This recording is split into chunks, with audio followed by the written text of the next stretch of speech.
Here's a man who understands China. I don't know about Yeah, China, indeed. but here's a man who understands Chile, Mr. Gonzalo Lira. How are you?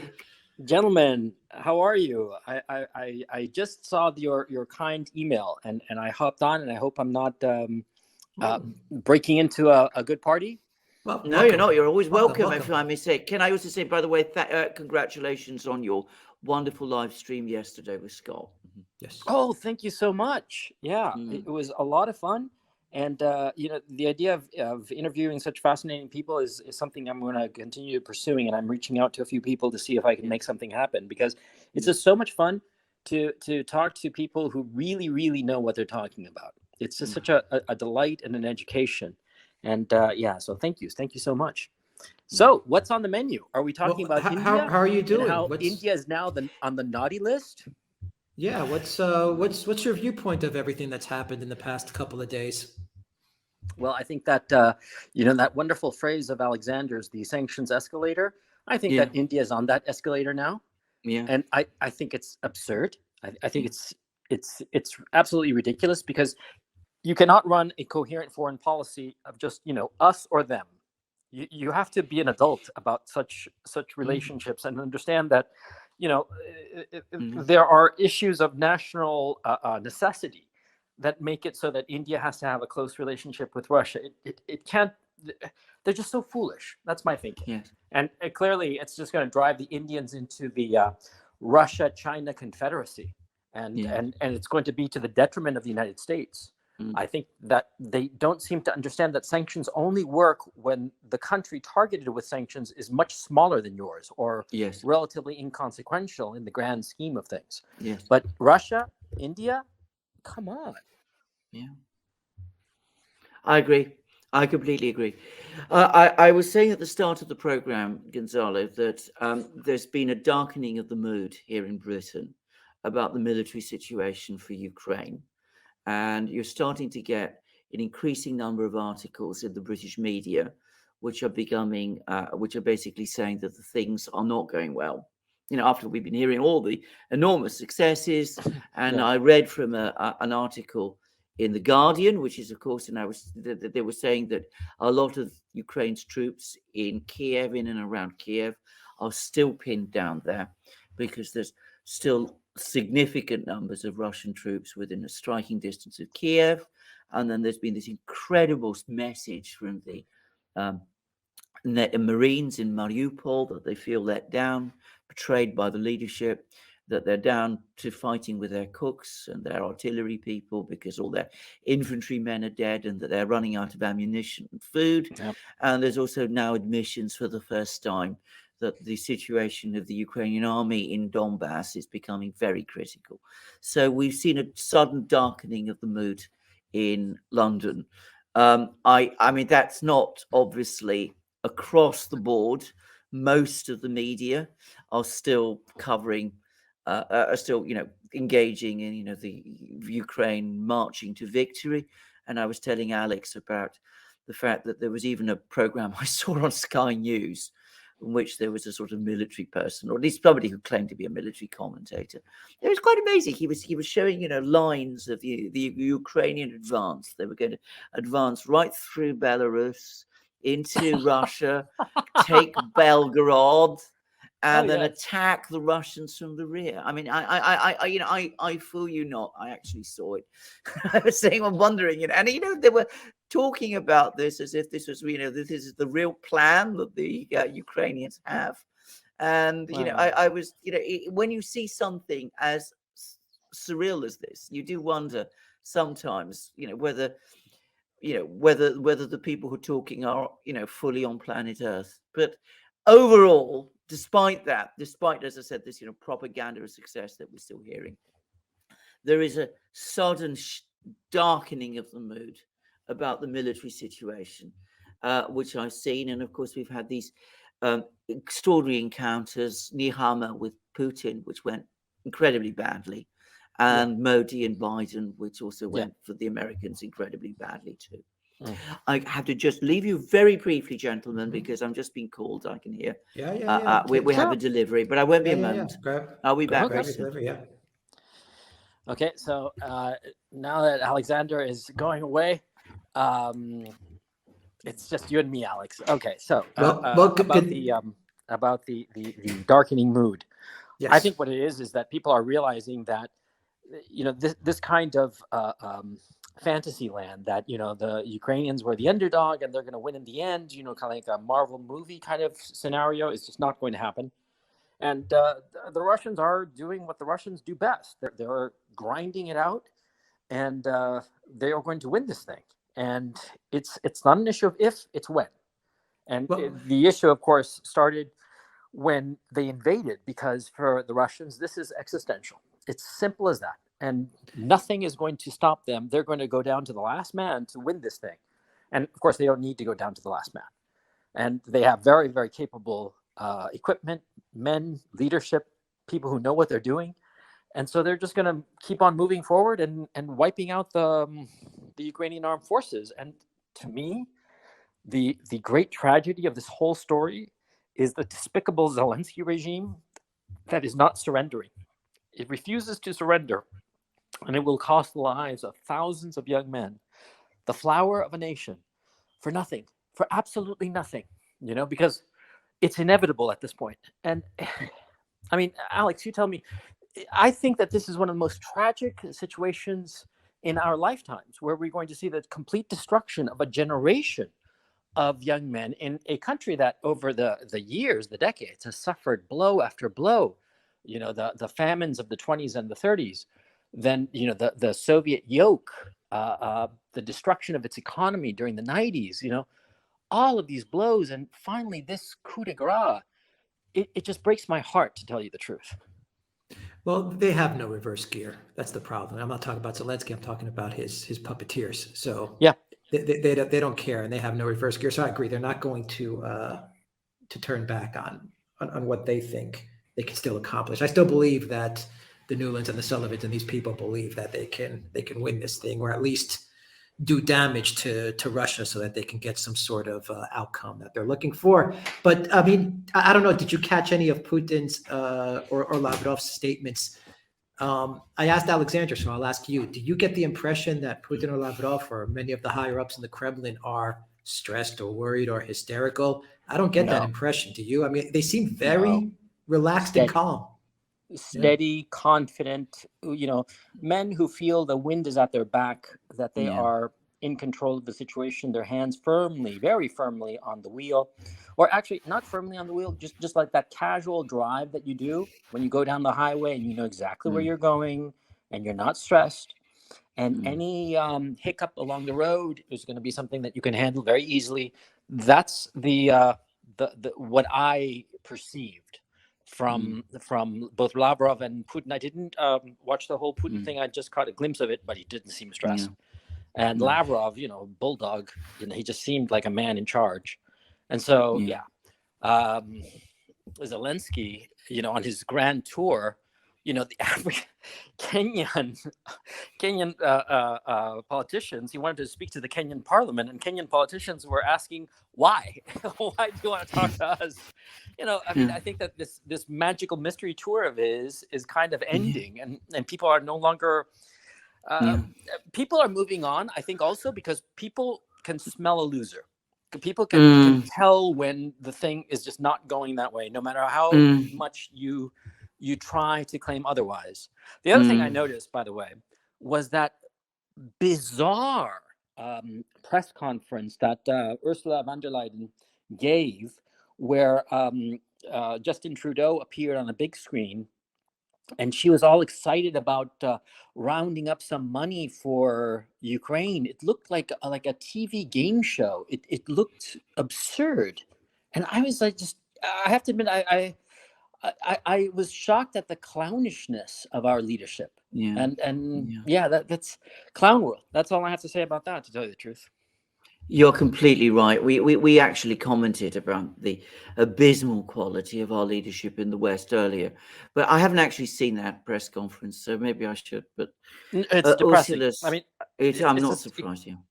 Yeah, and the other thing that about the Austrian. Can you guys see that image? Yeah, absolutely. Yeah, absolutely. Does that look like that one? No, I know. it's Yeah, literally a game Yes, show. It's a yeah. game show. But do absolutely. they look like people that are in conflict in a war zone or that just came back from, say, a certain village outside of Kiev? Yeah, Is yeah. that the kind of picture that you would Oh, imagine by two the way, I people wanted coming to back bring from? bring up that very point. You know about that famous Mm. village with the letter B that shall remain unnamed, unfortunately. Well, on the next day there was the issue of a missile strike on a train station, and that was Yeah, supposed to be the next big scandal until yeah, the Italian television station inadvertently broadcast the serial number of yeah, the debris of that missile attack, yeah, and yeah, automatically the entire narrative crumbled, and it became quite obvious that it had been the Ukrainian armed forces had fired upon Ukrainian civilians on purpose. And all of a sudden, that is gone from the news. It's simply vanished, like it had never happened. And yes, the cravenness of the media is just yes, despicable. I can't see yeah, anybody looking at them, with any degree yes, of respect. yes. Can I just say something about that, Gonzalo? That Sure. event, that missile strike that you've mentioned, and I'm choosing my words incredibly carefully. Yeah, unfortunately. If it was done by the people that I think, all agree it was almost certainly done by, that is a war crime Yes. on a horrific scale. Mm. You want to investigate, if you really want to start investigating war crimes, that's the place to start, because all of the indications are that that was an absolutely terrible war crime. All the more so given that there'd been pictures beforehand of people trying to escape Kramatorsk, given the name of the Yeah. place, with at the railway station. It's simply despicable. Yeah, And yeah, the brutality of one side towards its own people. That's the yeah. thing I find remarkable, because unfortunately this is not the only case, and I have No, seen enough cases of journalists and politicians, yeah, and to tell you the truth, the targeting of journalists and politicians and online influencers by yeah, the secret police of this regime, it's understandable. Okay, it's not something that I endorse, obviously not, on the contrary, but it's understandable. You have a guy who is making your life difficult and you target him. Okay, yes, but hurting harmless civilians who've done no one any harm, that is just evil as far as I'm concerned. And you look at the people around this regime, this fellow Arestovich, I don't know if you have heard him. yeah. I've heard of And him. Yeah. yeah, they're just psychopathic. Yeah. The other Mm. thing I wanted to, if you don't, gentlemen, don't mind, just pivoting a little bit, a story I heard in the Times about reshuffling in the FSB. I don't know if you Yeah, gentlemen saw that story. yeah. We had lots about this. Yeah, it's been all over it's been all over the media here. I would be a little careful because the sourcing Yeah. doesn't look to me hugely strong. I'm not saying that it hasn't happened. I'll just be a little bit careful of that story. There are lots of wild stories. I mean, only this morning, I was reading again in the British media how Putin is hiding in a bunker in Moscow, and Yeah. this is just as he was, landing in, Vostochny and in Amur province with Lukashenko with him. So you get lots of misinformation, and I mean I've read about a whole lot of articles. I can't remember how many, saying that Nabulina, the head of the central bank, had resigned, including 2 that were published on the day that she was reappointed for a renewed term. So I'm not saying that story is wrong. All I'm saying is just be a little careful, because it may be true. I think that's a little bit more plausible than some of the others, but nonetheless, be a little careful. That's all I'm saying. Yeah, because the article said that I think it was called the 5th section, which is as I understood it, is a section dedicated to monitoring the relations between Russia and the former republics of the Soviet Union, and that this section was actually implemented by Putin in '98 when he was the head of the FSB, and so of course he would have an eye on that group. I mean, he would know the people there and so forth. And the story was on the Times, and the thing that kind of like made me go, oof, I don't really know if I believe this, Okay. was the fact that it was sourced by Bellingcat, which, as people might know, is, for all intents and purposes, a CIA front of misinformation. I mean, Alexander, would you characterize it as that? I mean, I don't even know I don't exactly know. what I mean, Bellingcat I is. should say I've had battles with them. Not many, and not to any great extent. But they always insist to me that they have absolutely, and to insist to everybody, by the way, that they have no connections with any intelligence agency. And whenever I hear that, I'm always reminded of my famous phrase, which I often make when I'm told something, which is that, you can believe that, and if so, I have a bridge to sell you, Yeah. because I find it very difficult to believe that they Yeah. get all this information through open sources. But anyway, that's what they say. But regardless, I personally place no weight at all on anything Bellingcat says. That's all I get to say about them. Well, that sort of like brings up the fact that the Ministry of Defense and the Ministry of Foreign Affairs of the Russian Federation, whenever they say something, it's true. Yeah. And when something doesn't go their way, they don't mention it. So that at least is, I think, is a smart way to deal with this situation, because that way people know that when you say something, you mean it. Yeah. But Bellingcat, when the name comes up, you're like, oh, I don't know if I believe it. Yeah. The other group, That's by the exactly way, my kind view. of like a heads up. I don't know if you've heard of a movement called open source intelligence. It was basically Onyx. Is this Onyx? no, OSINT. OSINT. Okay, source. right. Okay. Yeah, and well, they seem to have been co-opted by Western intelligence services. It was basically started as a group of just random people, some involved in intelligence and some just randoms who just dug up into things, But it's clear that they become co-opted by Western intelligence services, and now they're just a propaganda arm, which is a pity, because they're using the fact that they're open source intelligence to paint a fictitious picture of reality, to push quote unquote intelligence, which is really just propaganda, but it uses the aegis of open source intelligence as if it's kind of like a DIY kind of like people are actually looking for stuff, which is a real shame. But that seems to be the case. That the West seems more hell-bent on telling lies than actually trying to prove any point. It's very depressing. It's absolutely true. I agree. It's almost like they one of their fallback plans is to say, you know what, we know that Russia's going to win this, whatever that means, whatever Putin decides victory is, it's going to happen. And it's almost like they're saying, if we can't get an insurgency going, a good long-term insurgency, kind of like Afghanistan, I'm saying what's going on in their minds, then at least let's break the country as best we can, and let's destroy the country as best we can by keeping this illusion that the Putin government's in disarray, the Kremlin's in disarray, everything's falling apart, and Ukraine is winning, so that when Russia does decide to declare victory, they end up with a very, very broken neighbor to the south, and they're going to have to pick up the pieces.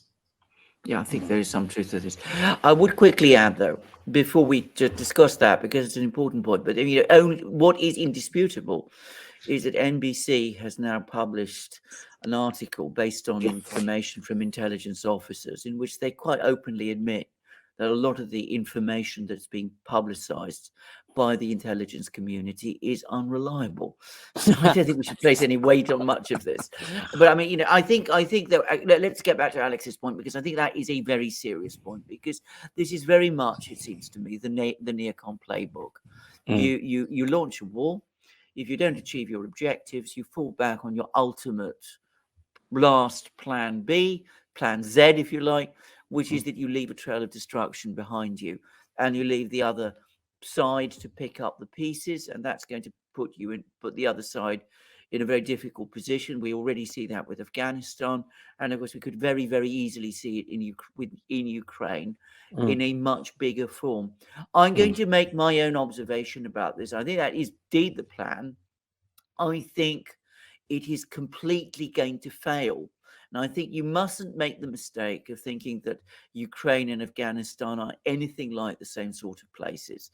Firstly, and here I do have actual knowledge. I mean, when I say actual knowledge, I mean direct experience from my sort of work before, as a sort of doing industrial law and things of this kind, which is that if you actually smash up a factory during a war, it is actually incredibly easy to rebuild that factory. It's much harder to rebuild residential places, but industrial facilities can be restored and brought back into production at extraordinary speeds.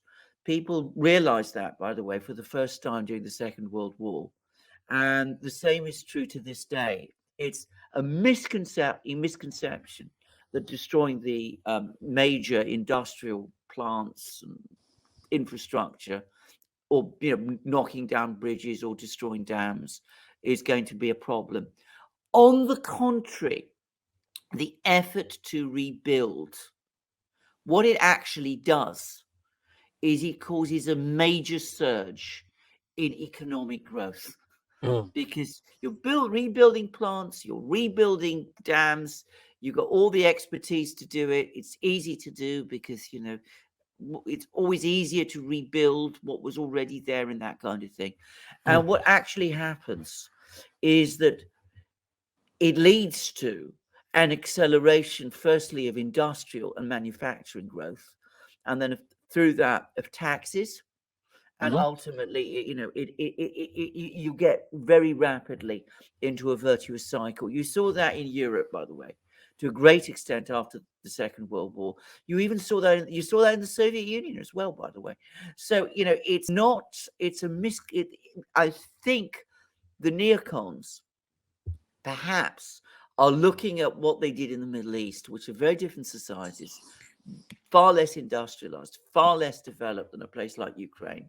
And I think that they are wrong if they think that they can create a desert in Ukraine. They will be wrong about that. And of course, Ukraine is so rich in resources that developing those resources will bear fruit actually quite quickly. So that's all I wanted to say about this. But I think that Alex is right. I think that is probably the ultimate plan. Bog the Russians down, create some kind of insurgency for them. If you can't achieve that, destroy the place, leave a desert, and that will cause the Russians to have, to invest resources and things like that, and that will put them under stress. The reality is it will end up doing the opposite. Yeah. Yesterday when I was talking to Scott, and by the way, I should say publicly that it was you, gentlemen, who put me in touch with Scott. And thank you so much, because he's just a wonderful person to be talking to about these issues. And so my thanks. And in that conversation, I asked specifically about this issue. And he was of the notion that culturally, the abundance of trust among family groups in the Middle Eastern societies where insurgencies were effective is what led to those insurgencies being effective.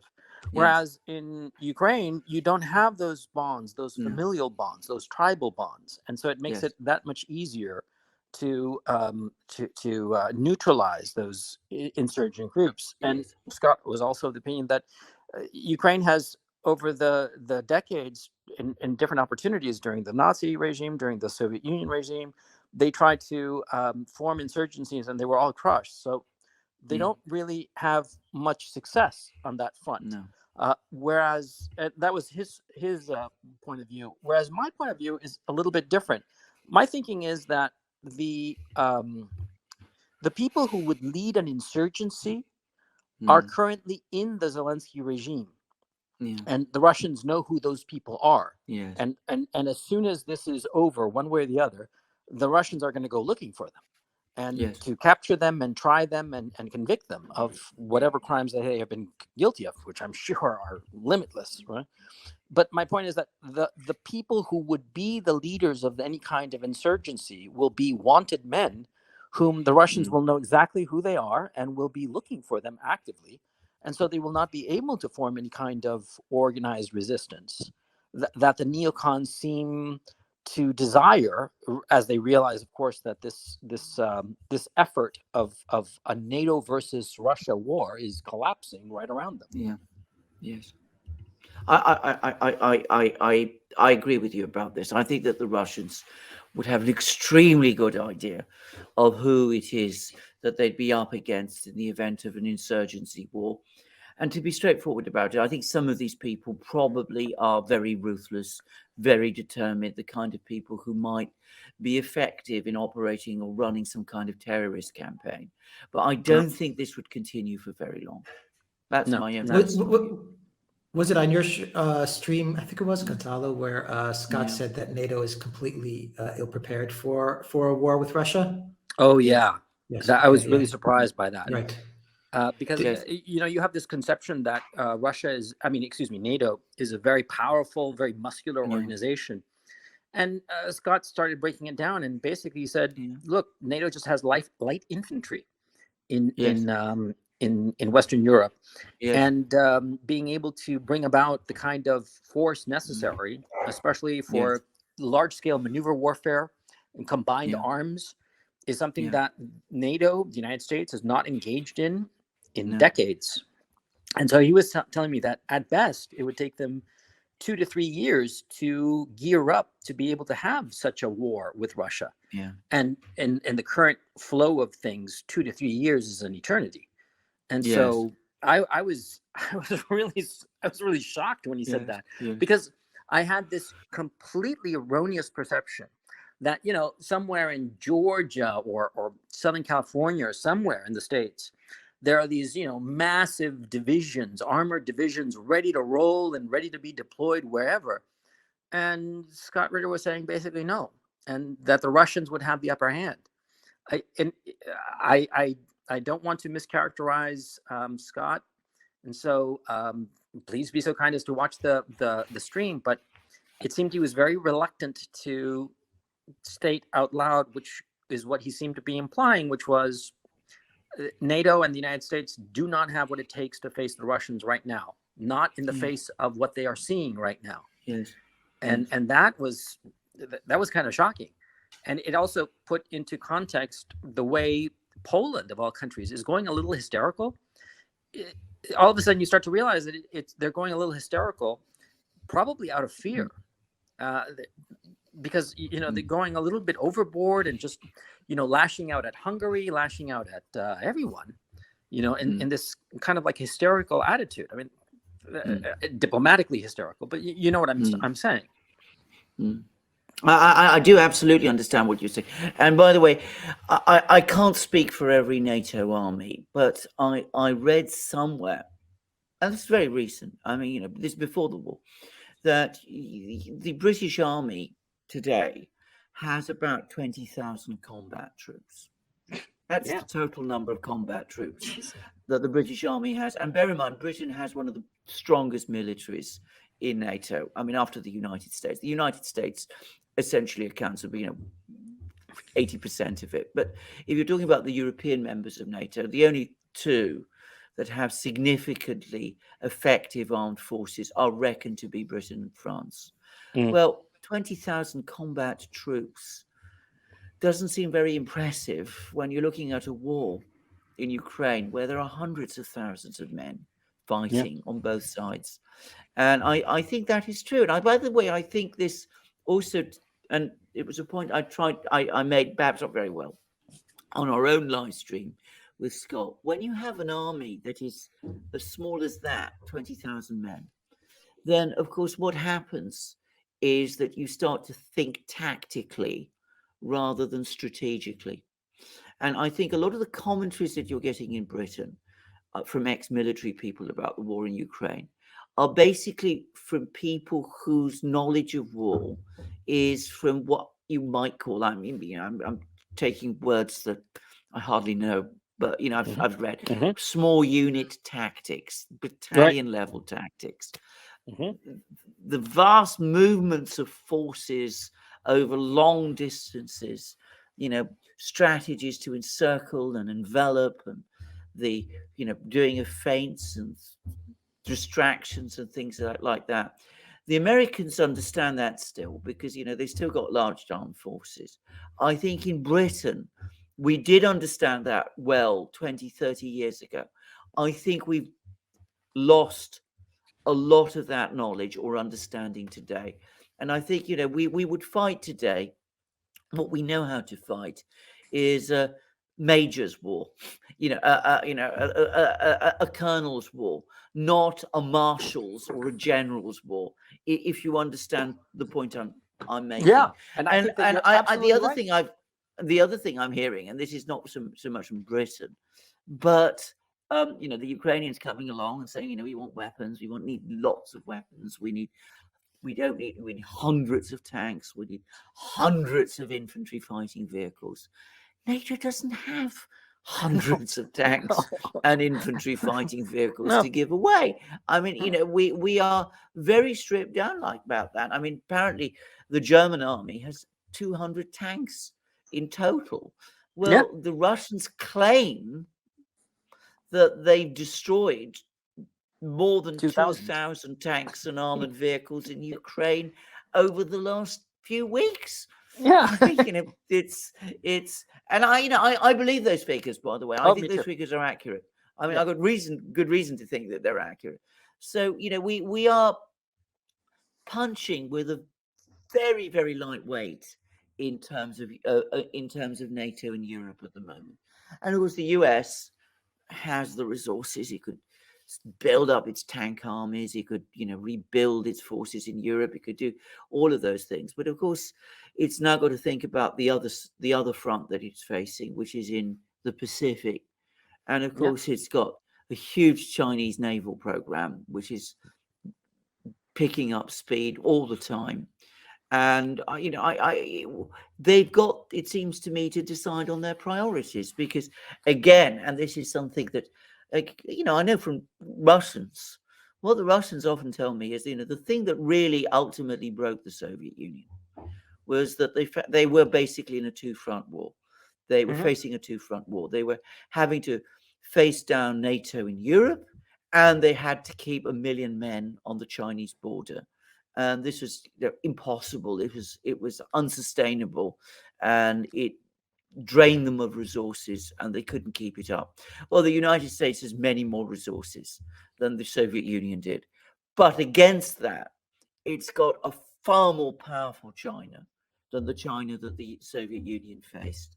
And of course, the Russian military is coming back too. I've done program after program about this. Sooner or later, the US is going to face a commitments crisis. And if it's going to start building up tank armies in Europe, it's going to bring on that commitments crisis even faster than before. And of course, the only way it could do that would be by militarizing its economy, which comes up, results in all sorts of enormous economic problems down the line. Yeah, well, the first thing I wanted to say about what you were saying is that you're absolutely right on the issue that the European and also the American armed forces, quite frankly, are not used to, as you described it, the wars of the marshals. They're used to the wars of the colonels and lieutenant colonels. The small arms tactical battles. And that's why they cared so much about the fact that the Russians would take territory and then leave it. And they'd say, "Oh, the Russians are losing," and they didn't have the imagination for the big picture war that the Russians clearly have. Yes. And so that I completely agree with that point. And it's precisely as you say, because they shrunk their armed forces. Because in a realistic sense, for decades, it wasn't really necessary to have such a big army. And they screwed up this peace all on their own. It wasn't the Russians who screwed it up. It was the West. But my thinking is that, see, in the Second World War, the United States could fairly rapidly gear up in terms of equipment production, tanks, ships, what have you. But current technology is such that all of that takes a great deal of time because of the electronic factor. It's just not something that can be done from one day to the next, not even in a year's time. You're talking 5 years. It takes a long, long time to gear up. And so any kind of, if you're talking about 3 years to build up an army, the war is going to be over by then. So I think that's, and so I'm going to float something and you tell me if you disagree or not, or if you agree, but I prefer you disagree because that way I could reveal weaknesses in my thinking. But I'm thinking the following. The United States has a two-front war. It has the European theater with the Russians and the Chinese theater, which is about to become a hot war within the next 18 months, probably sooner, but let's just posit 18 months. Now, the Russians are about to inflict a horrifying defeat on the Ukrainian armed forces. I suspect, and this is my thinking, that media coverage of Ukraine will drop off to nothing after this this collapse of the Ukrainian armed forces. They're just going to like pivot to something completely different and ignore it, and start talking about China, China, China, and just ignore Ukraine like, you know, the wretched stepchild in a Brothers Grimm story. You know what I mean? Because once the Ukrainian army is hopefully captured, that's what I hope. Let's pray it's not destroyed, but either way, it's going to lose. I think that the Western media, the Western governments, everybody's simply going to turn away and look away, because they know that they cannot affect the outcome, and just to dwell on it will just highlight their own, not merely insecurities, but also their deficiencies, their inability to face up to the Russians. And so I think that the European establishment and the American establishment, everybody's just going to turn away from this whole situation, just ignore it, just like sweep it under the rug. And I think it's going to happen with remarkable speed. I'm talking in the next month, that they're just going to switch it off. And the news and everything, they're not going to talk about it once it's clear that Russian victory is inevitable. What do you think of that possibility? Real quick, Alexander, Gonzalo, according to Google, the UK has 153,000 active military personnel. Yeah, but that's the entire military system. I'm talking about combat troops, which is a very different thing, because you know, I mean, combat, you know, the actual infantry that can, you know, go out and do fighting. So, and by the way, just to also say something else. Now, I've heard this in private. There are actually more people working in the Ministry of Defence, apparently, than there are actual infantry in the British Army, which, if it's true, I find that really shocking. But I have actually been told that. So I just want to make sure that I know I'm well aware, but I was very, very careful to say combat troops, not the, you know, the totality of the British Army and of course the British Armed Forces. So that's the first thing I wanted. That is what I wanted to say. Now, coming back to Gonzalo's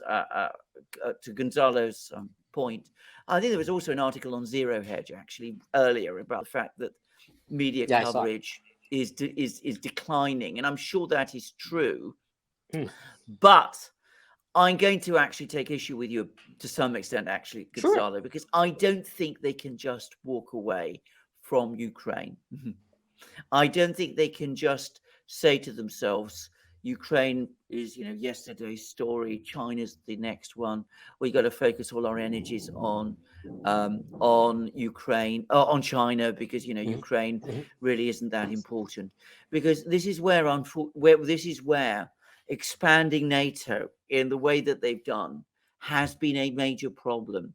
Now, Britain perhaps isn't too worried about, you know, ditching Ukraine. I mean, objectively, we're not in great danger if, you know, Russia is once again flying its flag in Kiev. It doesn't affect us directly. Germany maybe a little more, France maybe, but Poland, the Baltic states, the East European states, for them, what goes on in the Pacific is far away. What the Russians are doing on their doorstep is the matter of great concern. So you're going to have push-pull. You're going to have these people in Eastern Europe. They're going to be coming along. They're going to be saying to Washington, you can't abandon us. You've led us into this conflict with the Russians. If you just pull away, we're going to be in real big crisis. You've got to remain firm in your commitments to us. And I think that it's going to be very difficult for the US just to turn around and basically say to these people, well, look, we can't help you anymore. you must look to your own defense. So It's, I Alexander, think that may be what they want to do, but they can't do it.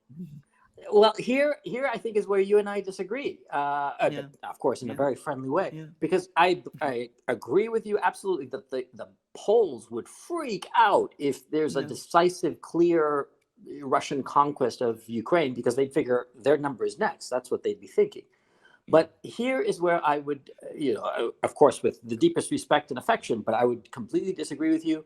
I believe that Washington would just turn its back on Poland and any other nervous Eastern European ally, and just say China, China, China, and just studiously ignore and forget Russia and Ukraine.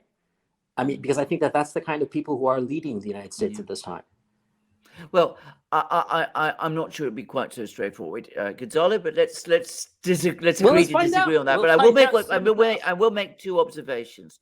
Firstly, if you are right, then it reinforces a point which I've been making for years, which is that the East European countries have their folly would be exposed, because what they've done is that they have antagonized Russia, which is by far the most powerful country in their neighborhood, in reliance upon a security guarantee of a country, the United States, which is far away and has global interests and might one day decide that it's less interested in protecting these East European states than it is in dealing with its other more pressing global interests, which are in the Pacific. So it would have exposed the folly of governments in Warsaw, in the Baltic states, in Bucharest, wherever, and it would have shown the wisdom of other governments there, like the one in Hungary, which on the contrary did pursue very successfully a policy of friendship with Russia. That's one thing I wanted to say.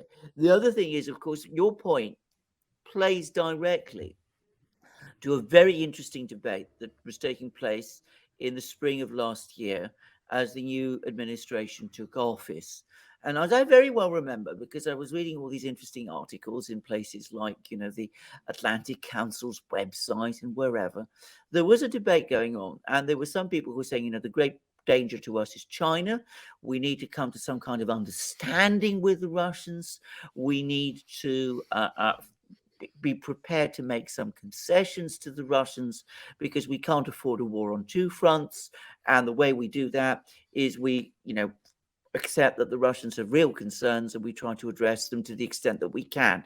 And then there was the counter view, which I also remember reading in all these awful journals, and they really are dreadful journals, by the way, which was saying, we can't obviously afford a war on two fronts.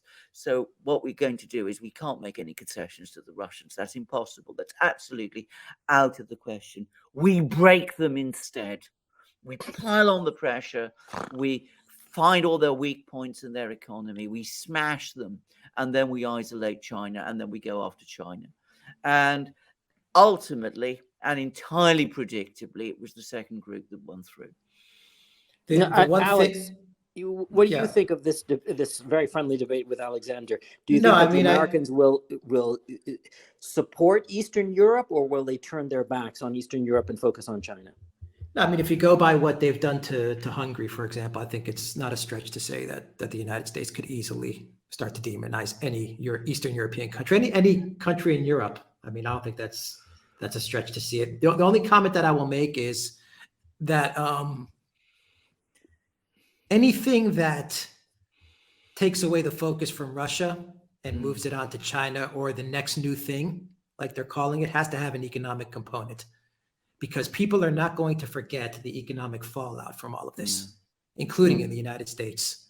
And when inflation starts to really hit, prices really go up, the energy crisis gets worse, people are going to remember that all of this was done because of sanctions against Russia. I mean, Putin's price hikes, right? That's their marketing trick. I can't believe they came up with that. That's their slogan. So for them to pivot away from Putin price hikes and go to something else, they're going to need the next new thing. Is it going to be another coup? Is it going to be another pandemic? Is it going to be China? What is it going to be that's going to also provide the the economic collapse cover. That's what they're going to need. Something, because when you look at Ukraine and you look at the pandemic, yeah, they're two different things. One you could say is healthcare, and the other, a healthcare kind of crisis, while the other is a war. But the economic connection, the bridge from one to the other, I mean, it's there. I mean, you could easily pass off. You can easily forget what happened 2 years ago, last year, and what happened for 2 years. You can forget about lockdowns, forget about it all. It didn't happen. Now it's Putin's price hike. So forget about the fact that we closed the economy down. Forget about the fact that we, fired people because they didn't get jobs. Forget it all. It didn't happen.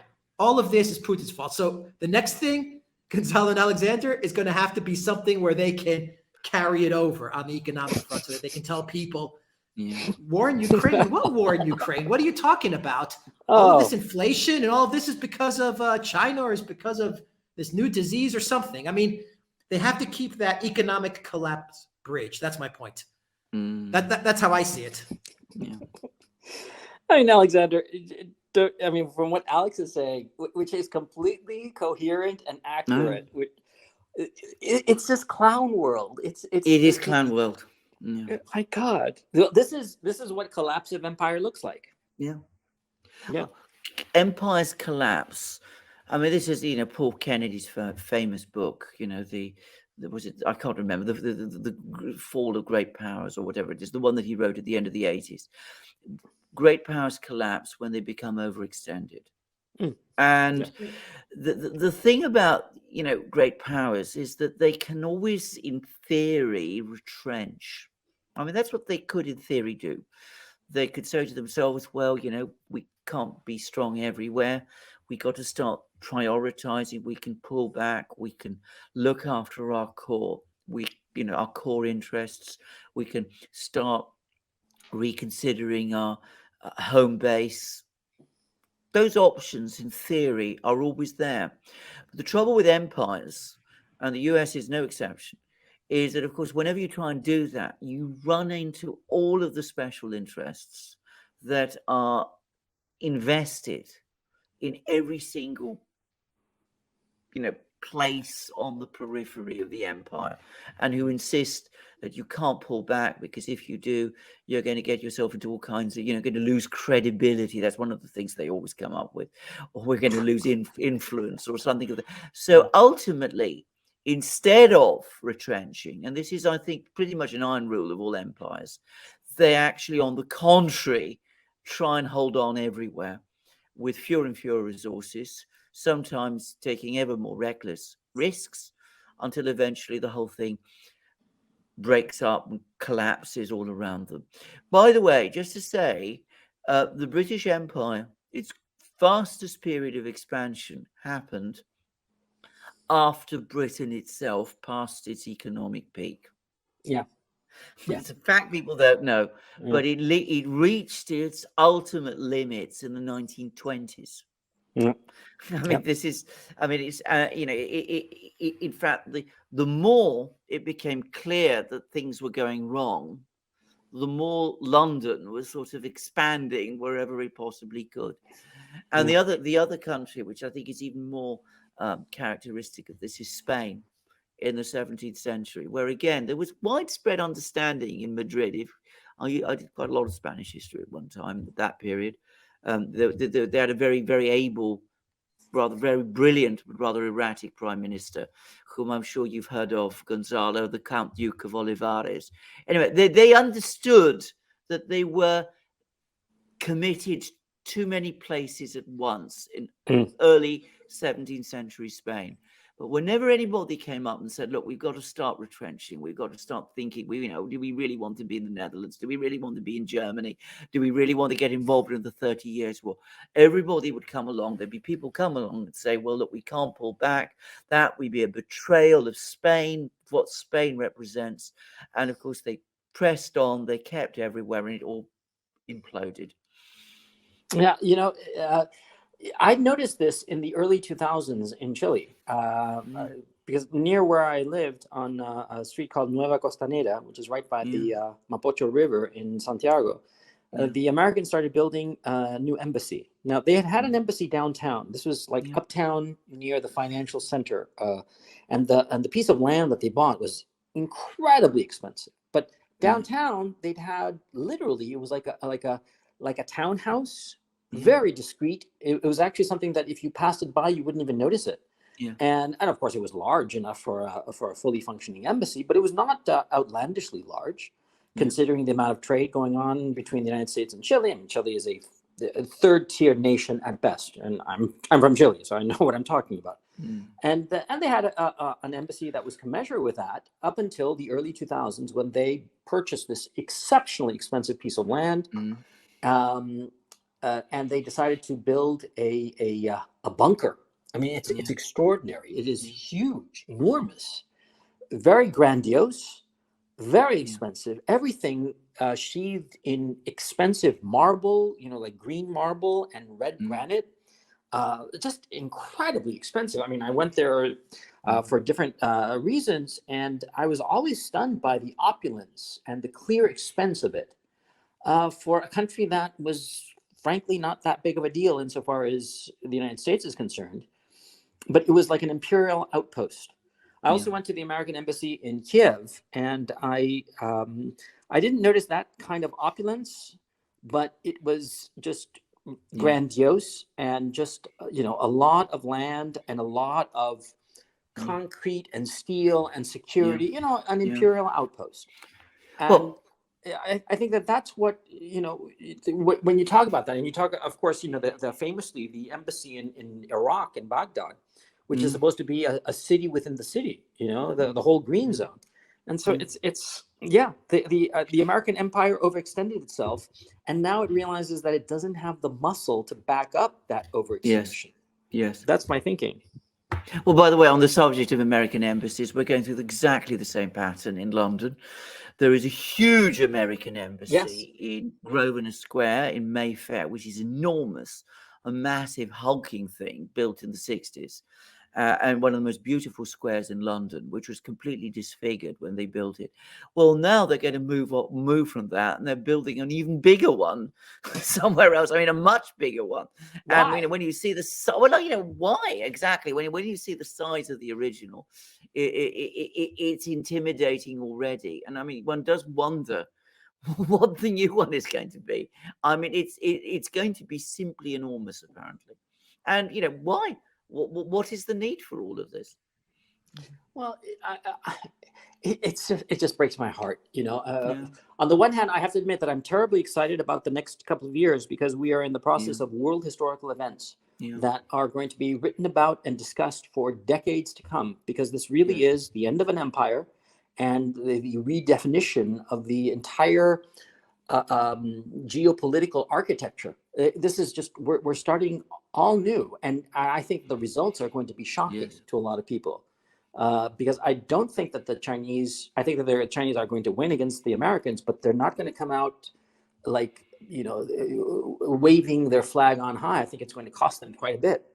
And I think of all people, the Russians are going to be the ones who come out the best of this entire global conflict. Because do you gentlemen agree with me that we are now in a global crisis, and this Ukraine situation is just the first opening stage of this global crisis?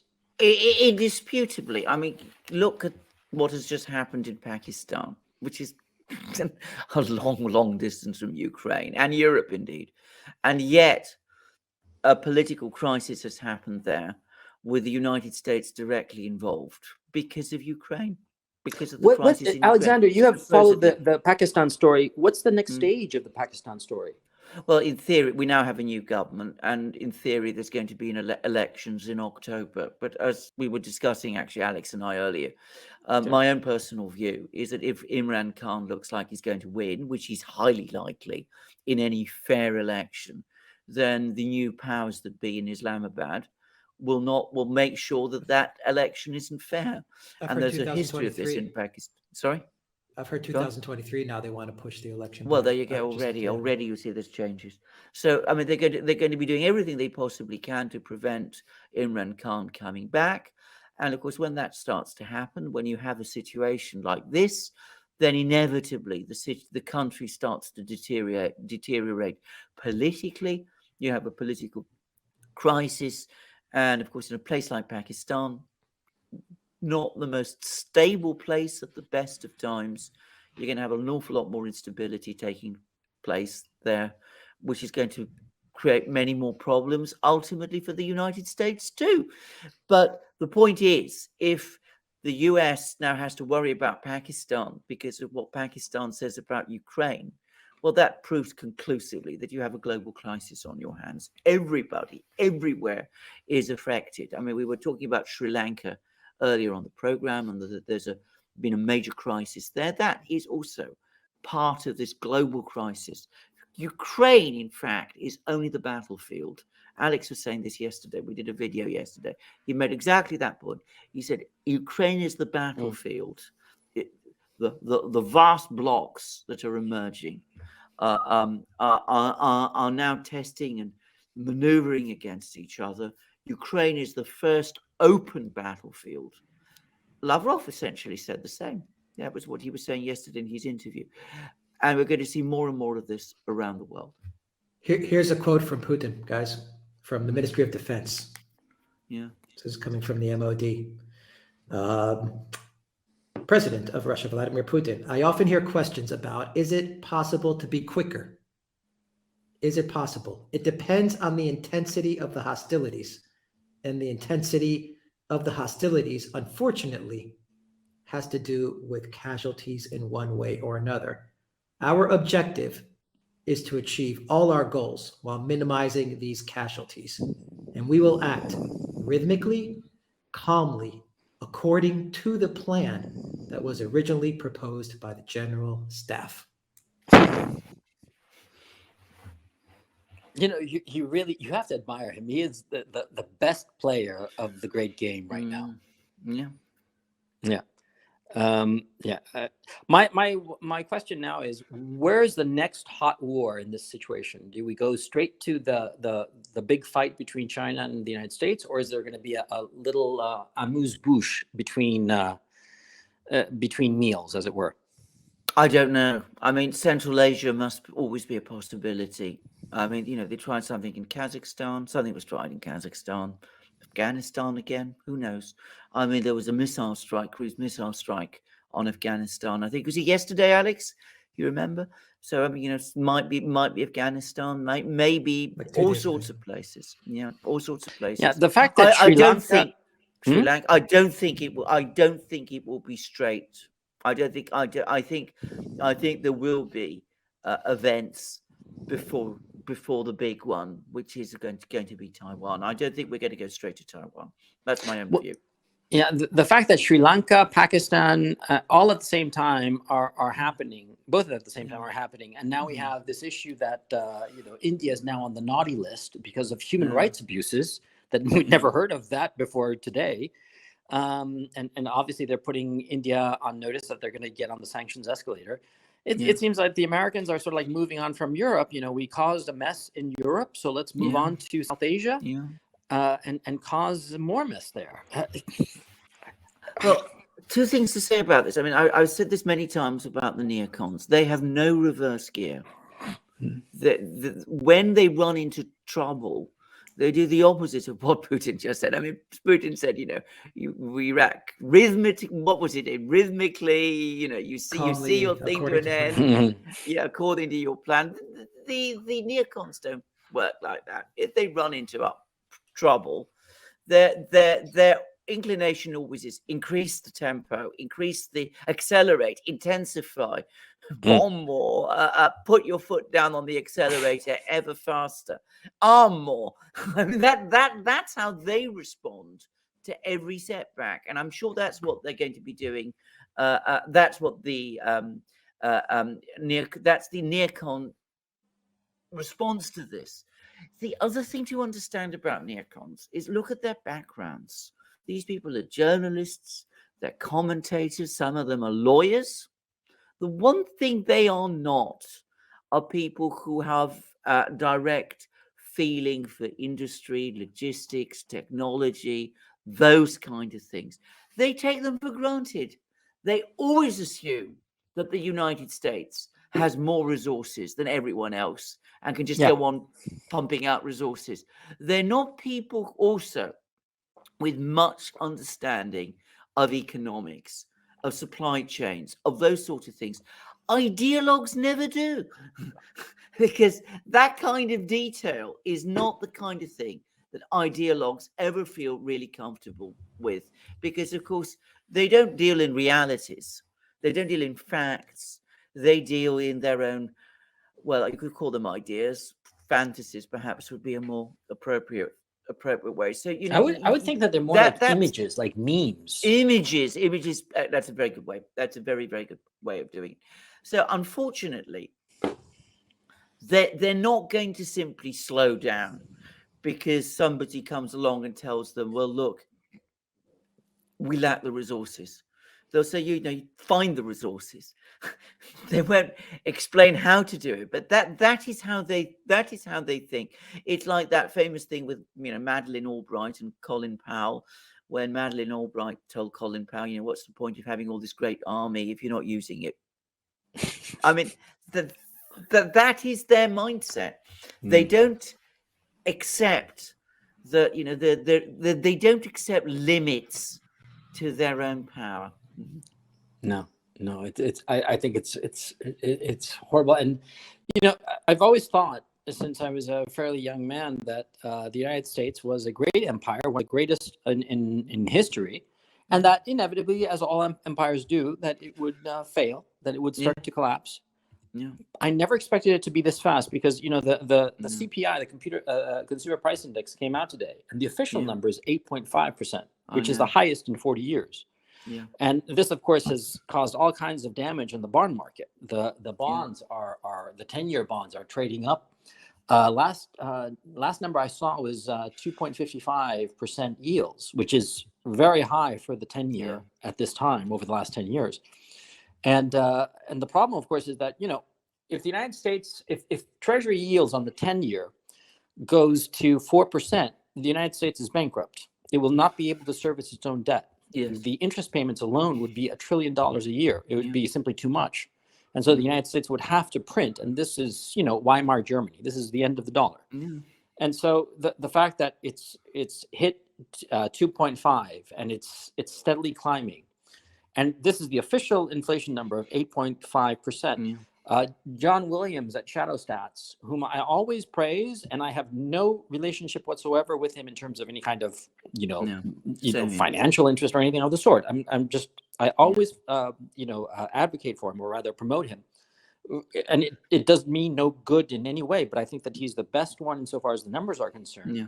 And he's estimating, based on the model, the inflation model that was in effect prior to 1995, he estimates that the current inflation rate year over year is, and get a hold of this, 17%. Yeah. And that's what he thinks it actually is. Yeah. Exactly double the number that has been released. And in the United States, at least from the people I know in the United States, they are all telling me the same thing. Yes, it's prices for food, energy, and all the rest of it are through the roof. And so if somebody says, it's, you know, closer to 20% than to 10%, they believe it. And so, you know, the whole, there's something else too. I'm sorry for rambling a bit, but I just want to put in all the blocks for my argument, which is the United States, everybody I speak to in the United States, and we see this, the United States feels like it's collapsing. The big cities, San Francisco, New York, they all feel like they're collapsing. I mean, let's not even talk about Los Angeles or Chicago. You know, I've seen some videos coming out of New York City of the subway station, of the subway trains, rather, the nightmare of it. It's worse than during the 70s. It seems as if all of the big cities, between the double whammy of COVID lockdowns and all the rest of this nonsense, and also this this very high inflation that is taking off based on, you know, Putin's price hike, quote unquote, it looks like the whole thing is collapsing. And not just in foreign affairs, but also domestically. And so the issue becomes the current leadership will just become more and more panicked because they can't be so blind as not to see how things are collapsing across the board. Yeah. You see what I'm saying? Absolutely. But of course, it's one thing to be aware of what's going on. And by the way, the extent to which the people in charge really understand that the inflation numbers that they're dealing with are wrong. Because I'm aware of John Williams, and I share your huge respect for him. I have it as well. But of course, he's giving a number, 17%. I can't independently vouch or corroborate it. I mean, his methodology looks sound to me, but that's all I can say. But whatever it is, I'm absolutely sure that inflation in the US is higher than 8.5%. Oh yeah, I'm sure it is in double figures. In the Netherlands, which has fairly reliable inflation numbers, their inflation rate is 12%. That's their official inflation rate. So, and that's a country, the Netherlands, which historically has tended to have low rather than high inflation, as compared with many of its economic peers in the European Union and elsewhere. So, we're looking at double-digit inflation. It's one thing to be aware of the fact that you have very high and elevated inflation rates. It's quite another thing to know what to do about it. Now, there are things you can do. I mean, inflation is not a problem that can't be addressed. But if addressing the problem of inflation gets in the way of all the other things you're doing on a geopolitical level, and if you are completely invested in your geopolitical ambitions, then of course you can't really deal with the inflation crisis. And that's where the panic comes. Now, in the 1980s, it was the other way around because, of course, Paul Volcker and, Reagan's team, including, by the way, the man who nobody wants to talk about nowadays, Paul Craig Roberts. We talk about, but he was an absolutely seminal figure within Reagan's team. I mean, they were able to do various things. The inflation was brought down, and there were changes made to the US economy. You might agree with them, you might not. You may feel that they improved things, you may feel that they didn't, but at least they did deal with the inflation issue. But they prioritized it. Blinken, Sullivan, all this mob, Newland, they're not interested in inflation numbers. That's not their concern. Newland isn't worried about whether or not inflation is going to rise in the United States. She's more concerned about whether Zelensky can hold on in Kiev and whether she can get some kind of regime change operation in Moscow going. Now, that's your priority. Then you're not going to be able to get inflation in the United States or anywhere else under control. On the contrary, it's going to get worse.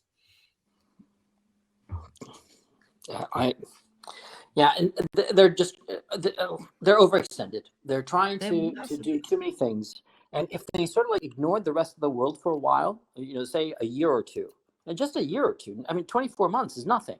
Yeah. And they just focused on straightening out their economy instead of getting involved in all these hysterical foreign adventures, which at this time is not actually costing the United States much. No. Let's be fair, but in terms of brain space, it's taking up a lot of space. Yeah. It's actually sucking out all of the attention. And there are other things that are much more important for the United States and for the rest, for Europe and the other Anglo allies, that they should be focused on. They should just simply ignore the situation, but they're not going to. And like I said, my thinking is that they're going to detach from Ukraine and glob onto China and go hysterical on China, and that's going to be it for the next, God knows how long until the actual war breaks out. Yeah, I'm going to take issue with you on one point, Gonzalo. I think that the inflation is connected with geopolitics. By the way, the reason we have inflation is because of geopolitics, and ultimately, you're absolutely right. Inflation is a reflection of overextension. It happened in Spain as well. In the 17th century, Spain suffered a massive late 16th, early 17th century. Spain suffered a massive inflation crisis. It's often mistakenly assumed that it was connected with the flood of silver in from places like Chile. But in fact, it was because spending by the Spanish government was getting out of control as they were trying to do too many things all at the same time. But inflation is a symptom of a system that's become wildly overextended. The same was true in the Soviet Union, by the way. All those empty shelves in the shops that you see are a reflection of inflation, of a breakdown in the Soviet price mechanism.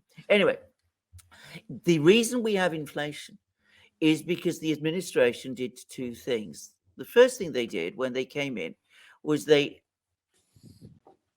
fired the pumps in the US economy because they wanted to achieve growth rates, GDP growth rates that were faster than China's. Yeah, no. Now, lots of people told them this is ludicrous, and you don't need it anyway. I mean, it's a misunderstanding of the nature of the two economies that you need to have GDP growing faster than China in order to compete with China. It shows a basic misunderstanding We gotta of win. power. We gotta be number one. Exactly. But this is, I remember it. It's very, very much that, we needed to overtake China as in GDP. And of course, that caused inflation hugely to surge. And then the second reason, of course, is the sanctions war that we now have, this economic war of attrition with all the problems in food prices, all the problem in energy costs, all of which is only now starting. So it is geopolitics, ultimately, that is at the source of the administration's policies, and it's what's translating into inflation. By the way, the same was true in the 70s, in the 60s and 70s. The reason inflation was so high was because, again, the United States in the late 60s, far stronger relative to the rest of the world as it was then than it is today, was already trying to do too much. Yeah. Well, if you could think about it historically, that's sort of like the 60s, Great Society programs of 64 onward until the early 70s. The United States sort of like overextended itself. Vietnam, Great Society, getting guns and butter. And then there was the slowdown, the doldrums of the 70s, and the austerity measures, which is what you can consider it, of the early 80s. And then sort of like the United States sort of like recovered and it had the great advantage of, during the 80s and into the 90s, of the communications boom and the computer boom that created market efficiencies that boosted overall economic performance, and that was able to tide over the United States. But then after 9/11, that's when the inevitable second imperial overreach started. And now there's no way to solve it. And any austerity measure now would collapse the economy because the economy is far too fragile. Yes, I agree. I agree. But this is the big story. This is the big story. It's the conflict between the two great blocs. The United States, I think, hasn't internalized the fact that the bloc it's up against this time, the Eurasian bloc, is much more powerful than the Soviet Union and its Warsaw Pact alliance was. I mean, looking back on that was very much a gimcrack alliance. I mean, the Soviets had many strengths, but their East European allies really were very brittle. China and Russia is a completely different proposition. You have the world's biggest manufacturing power with the largest population, combined with the largest country by territory, with its huge resources, its huge natural resources, its commodities. This is a far more potent combination. And of course, if India plays a game of not aligning with the US, I mean, a lot of the whole assumption was that India would, to some extent, tack itself onto the US, and that would provide some balance to the Eurasians. Well, if India doesn't do that, when really the right thing to do is to draw back and do something which I was talking about a couple of months ago on my channel, which is seek a geopolitical ceasefire with the Eurasians, so that you can find the time and space to sort out your pressing internal problems. I'm afraid that opportunity has gone. I can't see why the Eurasians would agree now. I don't think they would trust the United States in any negotiation for a geopolitical ceasefire. What détente was in the 60s and 70s was precisely that. It was a geopolitical ceasefire to enable the United States to sort out its problems after the spending binges of the 1960s. And it bought the US the time and the space it needed. This time, I don't think the Russians and the Chinese would ever agree. Yeah, I agree. I hadn't thought of a détente as a ceasefire, but you're absolutely right. It was. Yeah. Alex? Yeah, I'm listening. No. A final thing. There's been news from Mariupol that some of the men at Azovstal are starting to surrender. Right. Some foreign mercenaries have surrendered. British mercenary has come out. It's been in the Twitter sphere, and soon enough we'll get like official confirmation. Right. And hopefully soon we will find out what's in there. Yeah. Because I know that you guys think that I'm just smoking something very powerful, but I'm telling you down there's somebody and something that a lot of people in the West do not want revealed. And I just want to find out what it is, because it's such a good episode. I want to know how the episode ends. I so completely agree with you, Gonzalo, about this. We were talking about this earlier on the program, Alex and I. We were talking about the fact that, Macron has spent an enormous amount of time trying to speak to Putin and trying to arrange some kind of evacuation by ship or plane or whatever. Or is this from last week? Oh, no. I mean, what's happened, as I understand it, is that Putin isn't answering his calls. I mean, really? No. I can't confirm this, absolutely. But if you go to the Kremlin website, you will see that there's been no conversation between Putin and Macron for a while. That's the Kremlin has publicized. And I've heard that Macron is finding it very difficult to get through to Putin anymore. That Putin's lost patience with him. Yeah. No, Putin and Lavrov have no reason to negotiate with anyone at this point, because they are clearly in the driver's seat. No. And so I think that everything is going to go the Russians' way. Yeah, for quite some time. Well, like we know from Lloyd Austin that Shoigu and Gerasimov, the Russian defense minister and the Russian chief of general staff, are not answering calls from Milley and Austin. Yeah, that's why Macron expelled 6 diplomats today. Russian diplomats. So petulant, you won't take my call, so I'm going to kick out 6 diplomats. Oh, I think so. I mean, but this is the level we're at. I mean, this is the kind of childish way in which we conduct ourselves nowadays. I mean, he's going to lose the elections. That's why. I mean, is it a foregone conclusion? I mean, I'm assuming that you guys it's not a foregone before conclusion. I hopped on. Yeah. What's the conclusion? The consensus at this time? What about the French elections? There isn't one. Is the short answer. The one thing that. My point is that if there are French people in Mariupol, then Macron is going to have a serious problem on the 24th. He's going to have a massive problem. But putting that aside, I mean the results, and are not good for him. I mean, we discussed this, Alex, in 9 programs, both that I did from my channel and Alex and I did yesterday. But the big story in France is that the centre, which has dominated French politics since the war, has collapsed. For the first time in French post-war history, the hard left, the anti-establishment left, led by Mélenchon, the voters who vote for the anti-establishment left, who vote for Mélenchon, and the voters who vote for what you might call the hard right, outnumber the centre. Now, I have to qualify that, because I don't know what Mélenchon or Le Pen would do if they ever were to get their hands on the levers of power. So, we mustn't assume that the one thing is going to lead directly to a drastic change in French policy. But the fact is, talking specifically about Macron, he's in a very difficult position. And it's not a foregone conclusion that he's going to win, as it seemed that it would be a few weeks ago.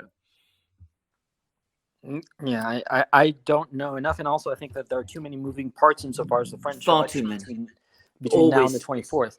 What I did Always. hear was that Le Pen, I do believe, if I sort of like glanced at it, I didn't read it carefully, but I do believe that she announced that she would not she would not be in favor of any more sanctions. On the contrary, but I'm not I quite think that sure about it. I think she did say that, and I think that is her policy actually. I mean, bear in mind, Le Pen is running on the cost of living crisis in France. Right. So it would be illogical, I say illogical, for her to advocate more sanctions or support more sanctions, which would deepen that cost of living crisis. Logically, she should be moving to have some of those sanctions lifted. Now, logic doesn't always mean that that's what politicians do when they gain power, because, of course, then they come under all kinds of pressures, which we all know about. So, and I don't know that I have a huge amount of confidence in Le Pen staying the course. But all I'm saying is, logically, she should certainly be resisting sanctions. And logically, she should be moving towards getting some of those lifted. Certainly, I think that will be a popular line with her electoral base. Well, I think that the Europeans, I hope that they are understanding that they are committing economic suicide by this sanctions program that they are pursuing relentlessly. This Russophobia, this insanity. It's just shooting themselves not in the foot, in the head. Yeah. Well, Gonzalo, did you see that photograph that Alex showed us of Ursula and Zelensky? Yes. You think the yes. person in that photograph, Ursula, has the ability to think like that? No, she's not. I mean, if she is indeed the person who's making the decisions, well, then she does not understand that we are committing harakiri in Europe, which we are. They were in shock I from do not seeing a believe war that Ursula crime. von der Leyen is in charge of anything except maybe her wardrobe. Maybe. Okay. She is not a person who's in charge of things. But what I do believe is that the people who are in charge do react to the external pressures from the money classes in Europe. The large corporations in Germany, for instance, the BASF, the Bayers, the BMWs, Mercedes, Daimler, they do react. Bosch, the CEO came out very strongly just the other day saying, basically the utter folly to cut yourself off from Russian gas. That's why I'm thinking, and this is me spitballing. If there's a decisive victory by the Russians in this battle of the Donbass, a decisive victory that makes the Americans sort of like shrug and just want to look away and just like ignore the whole situation. And the volume of the whole Ukrainian situation, press-wise, because all these people react to the press, gets substantially diminished. Maybe that would give the opening for Europe to sort of like have like a rapprochement with Russia and say we'll dial back all of this stuff and try to recover, because clearly you guys won in Ukraine. The Americans are no longer interested and they're pulling away from this whole situation. Please don't step on the oxygen tube, which is gas, to Europe. You see what my logic is? I'm sorry, go ahead. No, I know. I think your logic is entirely right.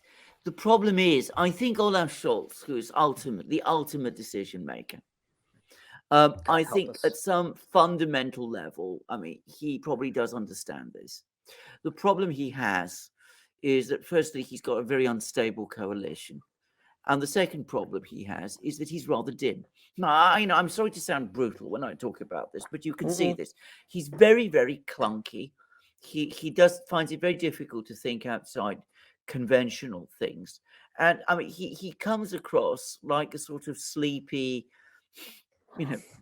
No, he's an idiot. Person. Exactly. And I think when he climbed on to the sanctions escalator back in February, when he agreed to that disastrous decision to de-SWIFT the banks, the Russian banks, and to freeze the central bank's assets, something which up to then he'd been saying he wouldn't do. When he did that, I don't think he had any understanding or comprehension of what he was clambering onto.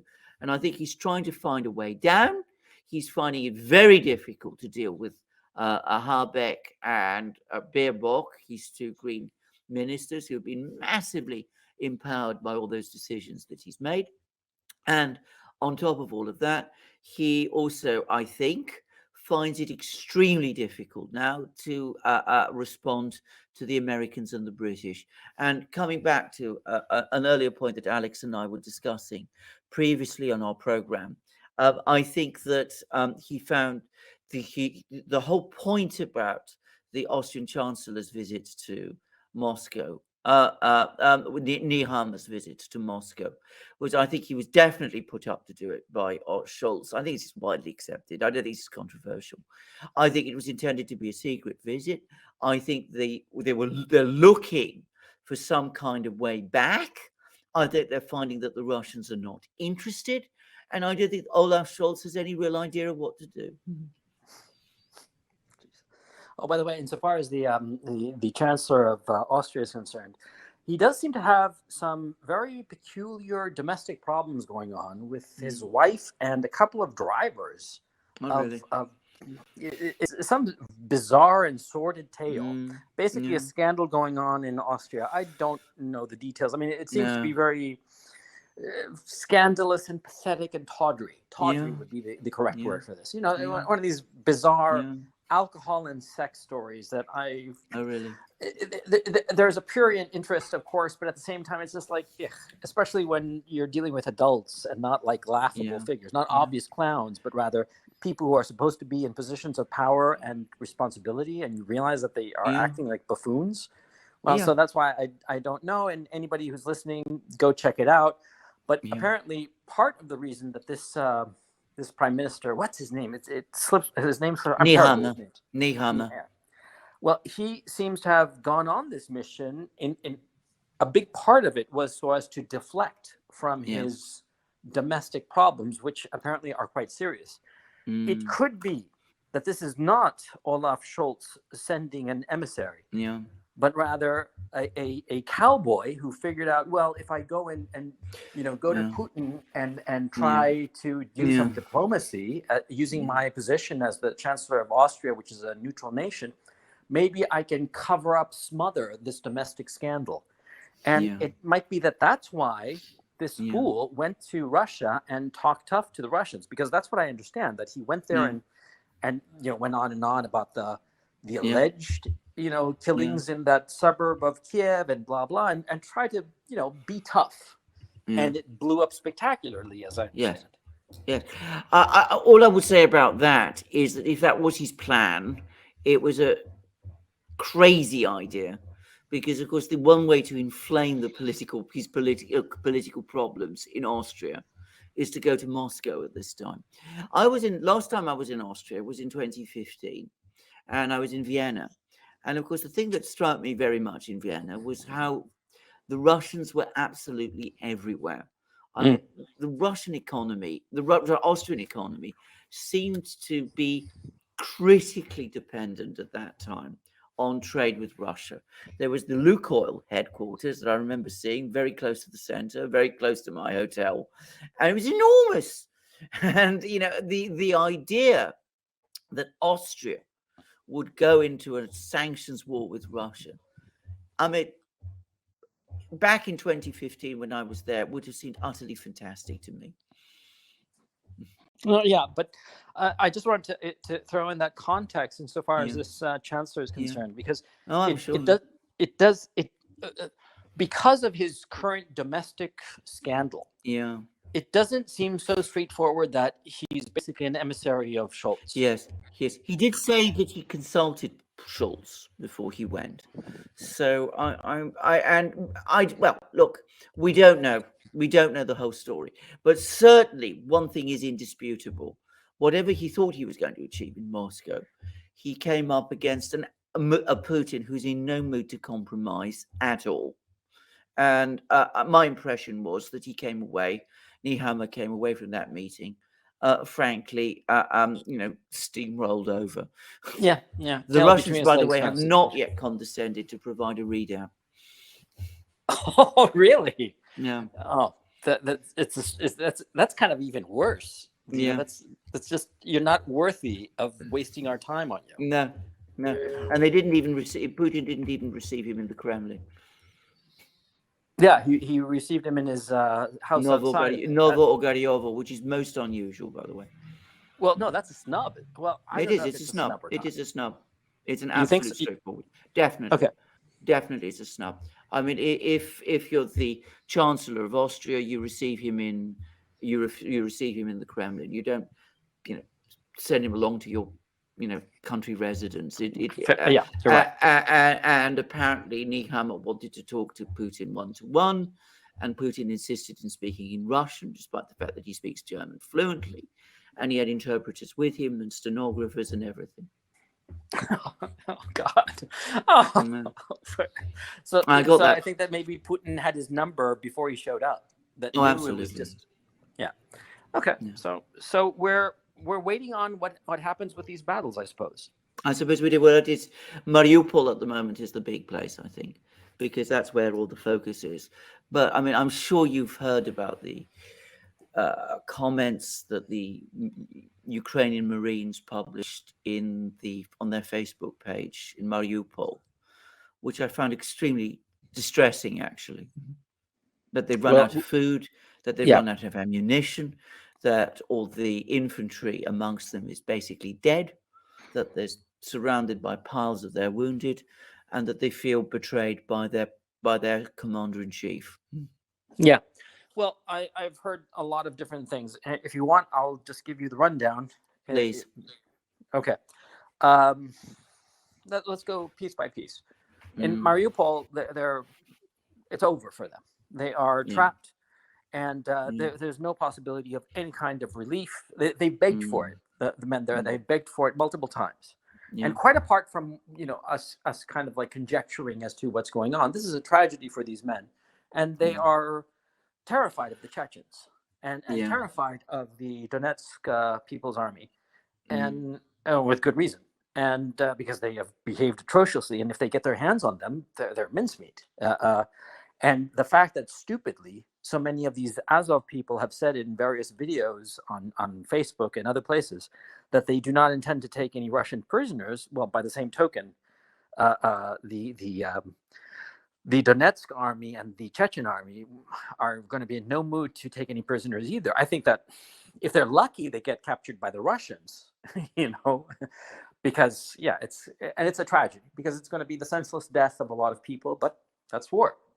And of course, what seems to be coming out of multiple sources, not just Mariupol, but different units throughout the country, is that they get empty promises from Kiev, but no weapons, no relief, no nothing, and not even the truth, which these are soldiers, these are professional soldiers, and the Ukrainian army is showing itself to be very, very capable and brave men. They're not winning, but that doesn't take away from their valor and their dignity. And so such men, they deserve the truth. They should be told, look, it's over. We don't have what it takes. But in this attempt to stretch out this conflict as long as possible, they are willing to fool them and give them false hope. And so these poor men are going to fight to the death pointlessly when they should surrender, because the tender mercies of the Chechens and the Donetsk Liberation Army might not be the nicest, but at least there's a chance of survival after this. Whereas fighting to the death for no purpose whatsoever and no possibility of overall victory, what is the point? But that's what the Kiev authority is doing. The Zelensky regime is just spamming everybody with false hope. Yes. And so all these units are fighting. And the tragedy, the real tragedy as far as I'm concerned, is this great battle that's taking place around Kramatorsk. It's going to be horrifying. And all those men, I've seen some videos and they all say the same thing. The thing that scares them is not the artillery, it's the planes, because the Russians have complete air superiority. Yeah. And they do whatever they want in the sky over this captured army, or soon to be encircled army. And so it's tragic, but they are being egged on. Now, I can speak about Kharkov. The problem here, which is kind of horrifying, it's not kind of, it's completely horrifying. All the prisons have been emptied out, and every single criminal has been given a weapon and a uniform. And they are being used not necessarily to fight the Russians, but to keep the people in. And so at this time, it is impossible to leave the city. And if you approach a Ukrainian checkpoint, you will be shot. And so I'm going to be here until this is all over. But that's the reality now. And this is known. This is not not a story. It's the way things are.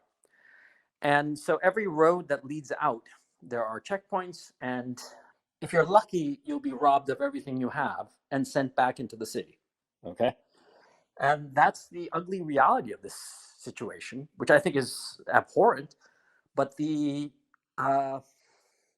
seems that the Ukrainian armed forces here in Kharkov plan to use the people who are here as human shields, and they're going to fight to the last one of their hostages.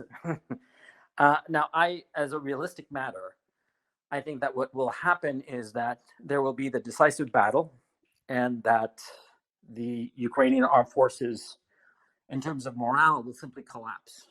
And I don't think that there is going to be a battle in Kharkov, precisely because, it's kind of like a sandcastle.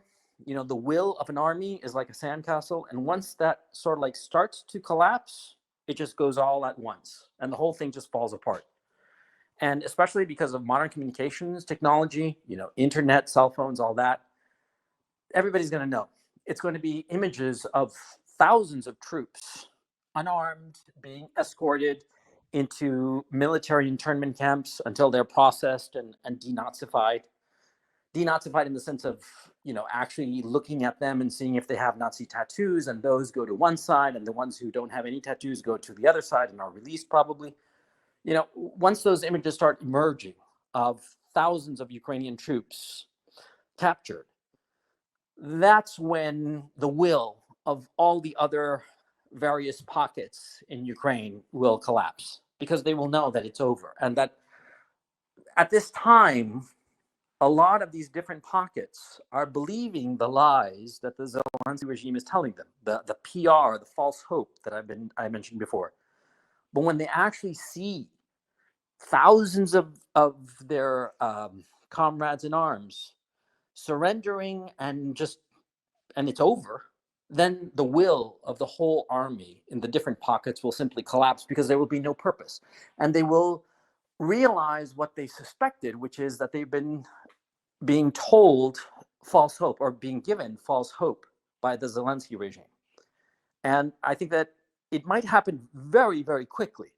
I mean, a matter of once the big group of soldiers gets captured, okay, and you see that image, and it's incontrovertible, because it'll be 20 different videotapes from 20 different people with cell phones beaming it all over the place, and you'll see the soldiers just surrendering and being escorted and processed.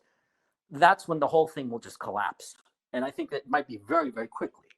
But when will that happen? I couldn't tell you. It'll depend on the outcome of this great battle that's happening. Yeah.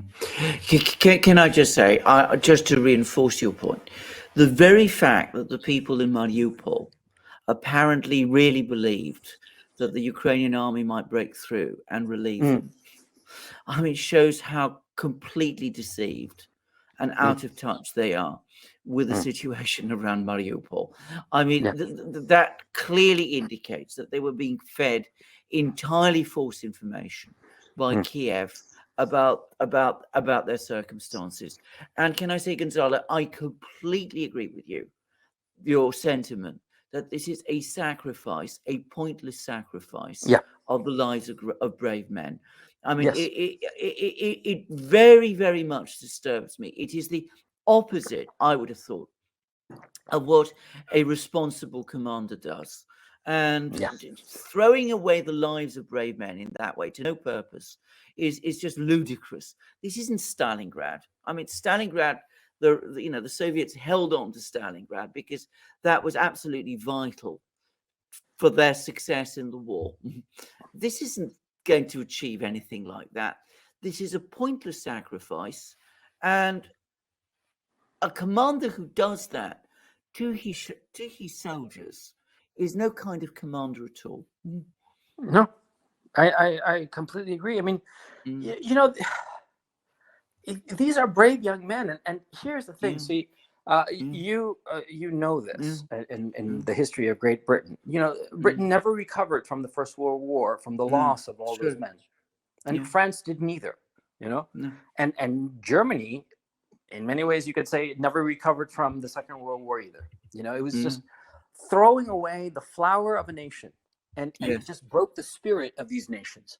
Yes, I mean, it's. I don't think that anybody would dispute the assertion that in 1914, Germany and France and England were great empires, and after that, they were just small nations. They just threw away the essence of their nationhood in the pointless sacrifice. And I see the same thing happening in Ukraine, and it makes me want to cry, to tell you the truth, because it's so tragic. Because I've seen some of these kids, you know, in the city. I see them, you know, going around, you know, at the supermarket, basically, because the supermarkets here in Kharkov, they are opened on a rotating basis. And I've seen them, you know, shopping for food, you know, and they're babies, you know. I'm an old 54-year-old man, and these are, you know, 20-year-old kids. They can easily be my son. And I see them, and I realize that many of them are going to die for nothing except the vanity and frankly, the evil machinations of rich men who don't care, who just view their lives as just statistics, as just numbers, and they don't view the humanity of these poor boys. And it just breaks my heart. I completely agree. By the way, I've been seeing photographs of captured Ukrainian soldiers, and I've been very, very upset by some of the pictures I've seen. I mean, some of them look. I mean, they look like children. Frankly, I'm not saying that they're, you know, but you know, they're grown men, boys of 18, 19. I mean, it's terrible to see how young they look, and it's very distressing, actually.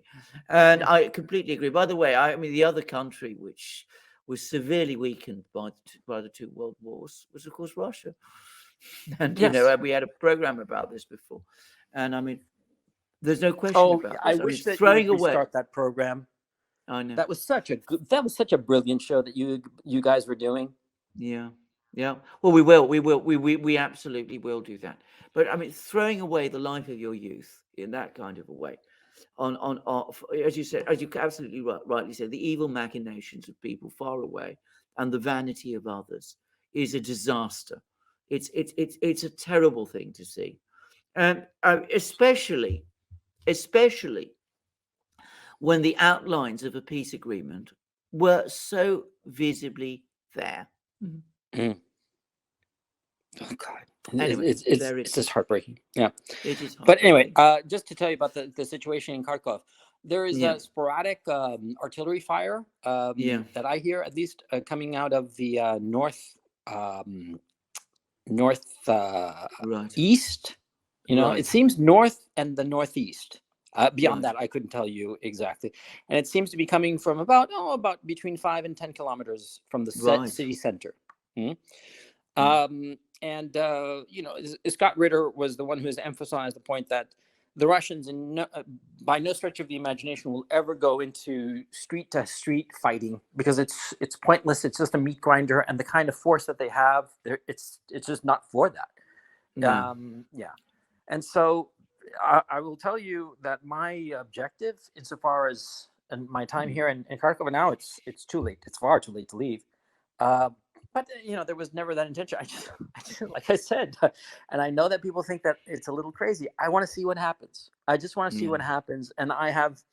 I'm fairly certain that the war will end quickly, and it's this battle that's coming up. This battle is the key issue, and the notion. A lot of people say that Putin and the Kremlin want a big victory by May 7th or May 8th. I always forget their big day, their big celebration for the Great Patriotic War. I do believe it's the 8th, or am I wrong? It's the May 9th. It's May 9th, actually. Okay. Great. I always miss whatever. it. Anyway, Whatever. the point is that, see, I don't think that they're thinking in those terms. No. I think that there's going to be a celebration, of course, but I don't think that they Yeah. are so so vain, quite frankly, to demand a great victory by that date. I think that they're smart enough and patient enough to realize that they just have to continue as they're going. And if there's some, delightful surprise for May 9th, great. But if there's not, it's not going to change anything, and just keep on rolling. And that's my impression, at least. Yeah. Yes. Yeah. I agree. Alex, we've been going for what, 3 Jesus, hours? yeah. Yeah, we need to get to questions, guys. Yeah. Yeah. We should have gotten the Yeah. questions ages ago. Yeah. Okay, Yeah, go ahead. Yes. we need to get to questions. So Yes. let's knock them out. Cactus Ray, thank you for that super chat. Caliu25, hey guys, when are you ending the live? I need to do some work today as well. Fair enough. Yeah. Let's see. Celeste Chang says the U.S. has 30 trillion in debt now, so all they do is to incite wars around the world to sell U.S. weaponry. Next target is Taiwan. That is why Nancy Pelosi wants to visit Taiwan. Yeah. Agreed. Yeah. Agreed. Gus is a new member. Welcome, Gus. Sterile Neutrino says Joseph Tainter's collapse of complex Soviets or societies or Soviets. I'm not sure. Societal collapse is rapid decomplexification and occurs if they can no longer solve problems by ending more complexity due to energy limits. Very interesting. Interesting. Yeah. Not Intimidated says U.S. Dems know they will have a big loss in Congress, so more Fauci and chaos and a new virus, which we can call the midterm election variant. 456 says, thank you for the education you've given me. The Prophet, thank you very much for that. Dave Reed, thank you for the Your super bill is in sticker. the mail. Yeah, Zahir, thank you for that super chat. And thank you for that super chat. Jinsha says, Ukraine raw material resources worth trillions, conflict control for the globalists. Russia, question mark. Yeah, there's something in this. Mind you, they've controlled all those resources, or at least notionally they have, for 30 years. They've not really made as much use of them as you might have expected. But of course, we do see that, with the war, how important those resources had become. It's again a good example. They've fecklessly squandered all of that. They could have come to a peace agreement. They could have implemented the Minsk Accords, all those things, and we would have avoided this kind of crisis that we've seen, and they could have held on to those resources, or at least benefited from them. The problem with neocons is that they always pursue zero-sum games. It's always winner takes all. And of course, if you do that, if you go for all or nothing, always you risk ending up with nothing. T-Back, thank you for that super sticker. And Left Brian says the neocons seem to go far deeper than the usual suspects. Crystal from et al. The whole national media seems infested with no-name neocons. So true. That's true. Very true. Scout says buy the Nissan Z before it gets canceled. Yeah. Scout also says a nice Telegram channel for curious eyes is Intel Slava. Yeah. Oh yeah, that's a good Telegram channel. It's pro-Russian, but it has a lot of good video. Intel Slava. Yeah. I follow it. It's worth following. Yes. Yeah. Yes. Let's see. Novus says since the banning of the letter Z, I'm sleeping terribly.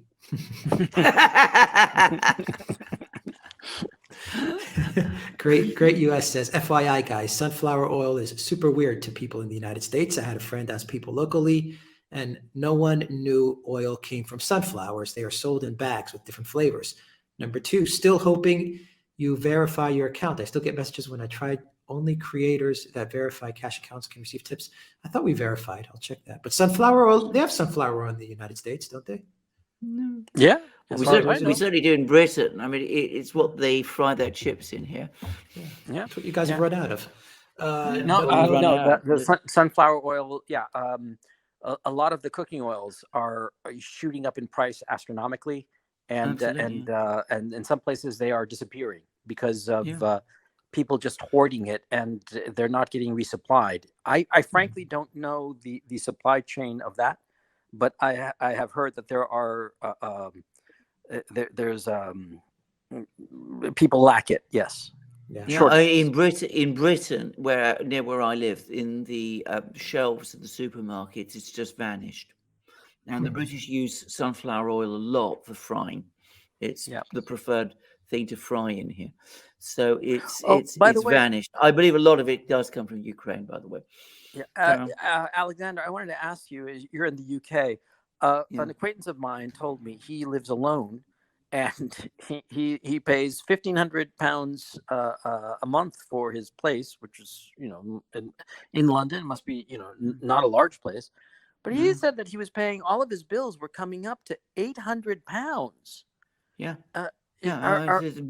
this is absolutely true. I mean, the bills are just exploding here. The cost of living crisis, as it's euphemistically referred to, is absolutely surging. Now, of course, the thing is that we don't actually connect it with the sanctions war and the war in Ukraine. So you see, you have long articles about the cost of living crisis in the newspapers, and then alongside it you have articles about Ukraine, but the two are not connected to each other. But I entirely believe what your friend says. It makes complete sense to me. Okay. Novus says, I stubbed my toe this morning. Damn you, Russia. I could treat it, but I first need to blame Russia on social media, because otherwise I'll lose my social credit score. I have a hangnail. I'm going to send the complaint to Vladimir Putin. Yes. And Novus also says, Alexander is just so sexy they need to censor it for Japanese viewers.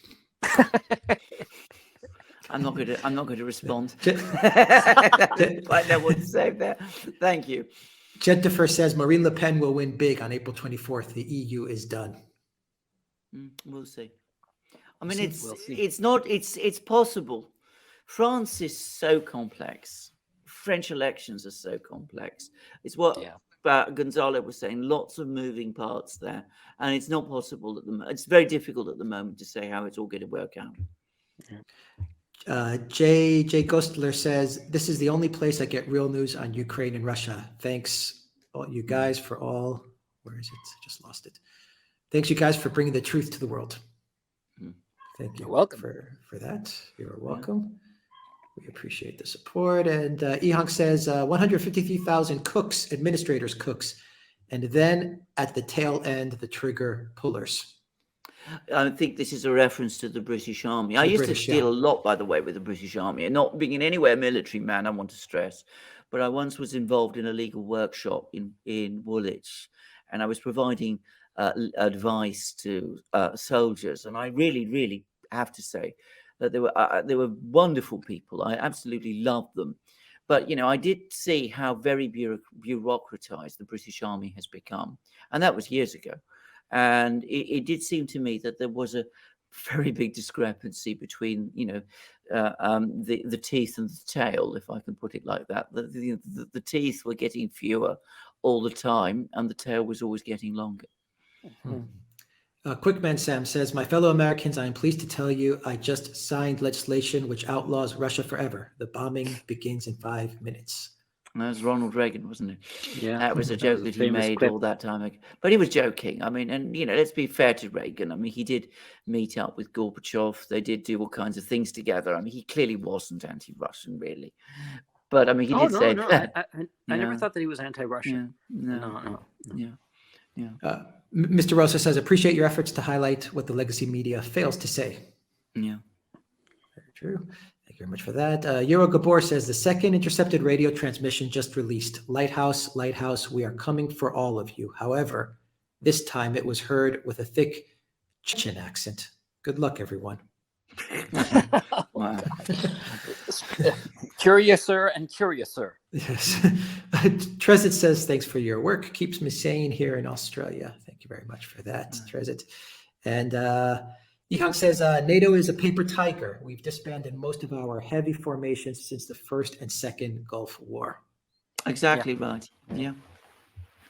And Jennifer says, I will carry my Russian flag at the next Ukraine rally. I will defend Putin deactivating the biolabs and denazifying the Ukraine military. I Yeah, don't know by where the you way, are, but be very careful. Don't. I yeah, wouldn't try that here in Britain. Though I yeah, will say there is some pushback. You see a few windows in London where people put up Ukrainian flags, and let's not yeah. be too critical. They're getting their news from the media, and I can understand why people would do that. But I have seen a couple of places where you see Russian and Ukrainian flags together, and I think people who do that are being very brave, actually. But I think going out with a Russian flag or putting one like that on your window might attract some risks in London today. Yeah, I Yeah. would think so. Though I just have a quick parenthesis. Did you gentlemen see that video of that very, very elderly lady who was accosted by Ukrainian soldiers, and she confused them with Russian soldiers, and she came out with her own Soviet flag, Mhm. and she was waving it around, and these Ukrainian soldiers took the flag away and started stepping on it, and this poor lady, this typical babushka, yeah, Yeah, she said, my parents fought for that flag, and you're stepping on it. It's becoming a huge meme in Russia. I mean, like a yeah, huge meme. Like they're yeah, doing graffiti art and all kinds of yeah. stuff.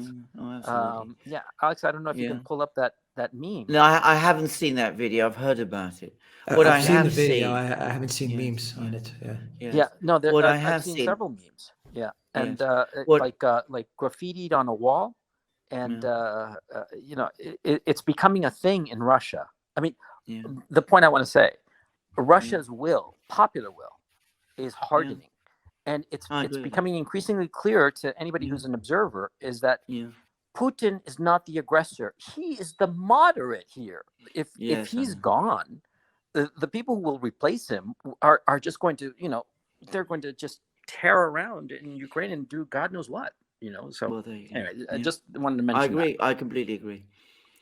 Yeah, I'm looking for the meme, but I can't find Well, it. it doesn't matter. Next time. Yeah. All right. Let's see. Alexander says, with Azov now alleging a Russian chemical attack in Mariupol, what do you think the U.S.'s in-kind response will be? I don't think there will be a response. Yeah, I I don't think think that so. story. I think that story was It's ridiculous. a nonsense story anyway. Nonsense. But Yeah. I think that the only people who took it seriously were the British. Liz Yeah. Truss. This Yeah. Michael Velez, thank you for that super chat. Let's see. Hermes Trias says, have you guys considered having Matthew Ehret on one of your shows to talk about the emerging new global order and the history that has led to now? Yes. Yes, we're speaking with Matthew. And he actually posts his articles on the website, on the duran.com. So yeah, absolutely. Let's see. Paulo, thank you for that super sticker. Paul, thank you for that super chat. Rodrigo Router says, do you have any information on Ukraine still getting paid for the Russian gas pipeline on their territory that now feeds some EU countries? Hashtag I don't, hypocrites. but I'm assuming that they do still get paid, and perhaps one should whisper that because, of course, they've been paid by the Russians, and I can't imagine people in Russia would be very happy if they knew about it. I think there would be huge anger in Russia if they found out that that was what was going on. But I'm presuming that Gazprom is still paying them transit fees. By the way, the Ukrainian government says that they're now running a budget deficit of $7 billion a month, which is unsustainable. Yeah. And they're looking for more money from their Western friends. Now, Well, I if heard you them throwing add, the idea of stealing Russia's yeah, foreign reserves yeah, to pay absolutely. for Well, their that too. budget deficit and reconstruction. And well, I've heard that too. Yes. That'll just get stolen and pocketed by everybody. Yeah. It's not going to be used to rebuild anything, No, unfortunately. no, no. Fairy Tale Purity Analyzer says, thanks, Duran, for not being the MSM.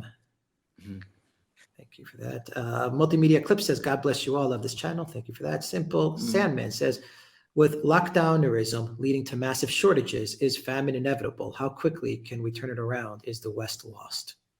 Famine is inevitable in some parts of the world. I hope not in the West. I think we're still, to a great extent, protected from that, but we are going to see very much higher food prices. We are seeing them already. Nico says, I don't think the West will ever send Western tanks like Abrams Leopards or Challengers. They have manual loading and crew of 4, while the Russians have auto loaders and crews of 3. I also have to say I agree. I don't think that they'll be sending their most advanced military gear to Ukraine. I think that they know that that would be very, very disastrous. And I understand also that there are logistical problems and that these weapon systems anyway aren't really designed to operate in Ukraine. That this is, they don't have the sort of ability to operate on Ukrainian and Russian roads and over these enormous distances that you need to have your vehicles prepared for in Ukraine itself. Miss Pink Panther says, why does there need to be any regime change? Well, quite right. There shouldn't be. That's Regime a change is wrong. $1 million question. Yes, regime change is wrong. Raul says, in May 2021, the official inflation by the Fed was 5%. Today it is 8.5%. Seems like global unrest will be the new normal. Your thoughts? I'm afraid I think this is exactly right. We discussed the inflation numbers before, and they're terrible, and they're going to get much worse. Now, I will just make one observation. If John Williams is right, if inflation at the US is 17%, we have an official inflation number from Russia for March, which was 14.9. Now, Russian inflation figures are extremely accurate because of the way in which Russia collects its inflation figures, its figures. I mean, basically every single checkpoint counter, wherever you are in Russia, they send the data directly to the ministries, the official data collection services in Moscow. So they're able to track price movements with incredible accuracy, far more so than in any Western country. If inflation in the United States is 17%, then it is higher than in Russia. Multimedia Clips says, when is the Russian troops that look like the Russian boxer in Rocky? LOL, do we have some of them, don't we? Ivan Drago. Ralph Peterson says, thank you for your unceasing work. Thank you, Ralph, for that. Yav, thank you for that super chat. Chris, thank you for that super sticker. JC, thank you for that super chat. Balke, thank you for that super chat that says Putin. Celeste, thank you for that super chat. Duke and Don, thank you for that super chat that says Putin. Fiona, thank you for that super chat. Russell says the algorithm seems to adjust based on prior chats. That's with regards to the Putin, writing Putin in the super chat, getting banned. Raul says Putin will be king. Mark my words on this. Thank you, Raul, for that. Multimedia Clip says Putin is a great president. Thank you for that. And Paul Morris says President Putin. Thank you for that super chat. Thank you for that super sticker. K. Wolf says Claire Daly's dressing down of Angel Jambaski in the European Parliament should be viewed every day. Did you guys see that? Absolutely. And can I just say I've met her. I met her in London. I think she's a wonderful, tremendous, brave fighter. Who are we talking about? I'm sorry. Claire Daly You is didn't an see the clip? Irish. Yes. Oh yes, Irish I saw her. MEP, I yeah. saw it. Yes. Yes. I mean, she's one of the very few people who has courage and sense in the European Parliament, and is extraordinarily outspoken. Very popular in Ireland too, by the way. Balkajan writes Putin in Russian. Fadista says, new member on Locals. Thank you both for the thoughtful analysis every day. Thank you, Fadista. Welcome to the Locals community, the duran.locals.com. Feral says, Russia does make chips for their military hardware. Such bigotry in the West. Absolutely true. In fact, their military today only buys Russian chips. I mean, that I know. Now, as I said, how advanced those chips are, that I can't say because I'm not an expert on these things. But I repeat again, Russia can certainly produce chips for its own economy. And I've no doubt at all they can produce very advanced chips indeed. I think this idea that they can't is foolish. Wolf Crew says the time frame on China invading Taiwan. Well, Gonzalo floated the possibility 18 months. I don't think that's probably entirely wrong. given the Well, direction of I think events. it's just going to be dependent on whether the Yeah. Americans Yeah. cross the Yeah. red lines of the Chinese. Yes. Well, that's true, of course. And I think also that the Chinese, insofar as the whole situation with Russia, it was a huge lesson insofar as, number one, the sanctions are not that bad, not that bad. And number two, the Chinese now know exactly how to handle things. Yes. Because even when the Russians, it seems to me that the Russians played everything very well. But even in the mistakes that they made, the Chinese will have learned lessons for their own bouts with the sanctions packages. So it's all going to be good for the Chinese. They're going to know how to handle the situation. And at the end of the day, just like the Europeans and Americans, to a lesser extent, need things from Russia more than the other way around, the same goes for China and the US. The Americans need the Chinese more than the other way around. And I think that that's the key issue. Jay Smith said censorship in Sweden is really bad. They're also talking about pushing us into NATO before the election in autumn. They're smearing those who speak truth. I know that. Oh, yeah, absolutely. Yeah. Let's see. President Neglect says, what can people in the West do to call their so-called leaders to heel? Nothing.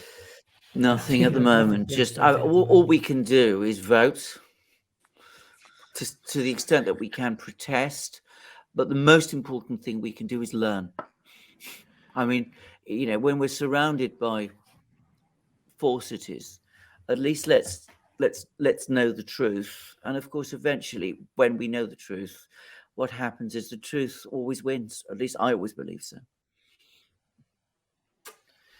AskMe06 says there is some talk in Russia to reduce exports to balance it with imports and prevent the ruble from becoming too strong. Any thoughts on this? I think that there is a lot of discussion about this, that there is concern that the ruble might become too strong. I think that was one of the major factors that caused the central bank to reduce interest rates on Friday, because there was some concern that the ruble would strengthen to 60 to the dollar, and that's not what they want to see at all. A range of 85 to 90 to the dollar is optimal, apparently, at the moment. Yeah, I wouldn't be surprised if they have some discrete monetization of debt to just weaken the ruble ever so gently. Yes.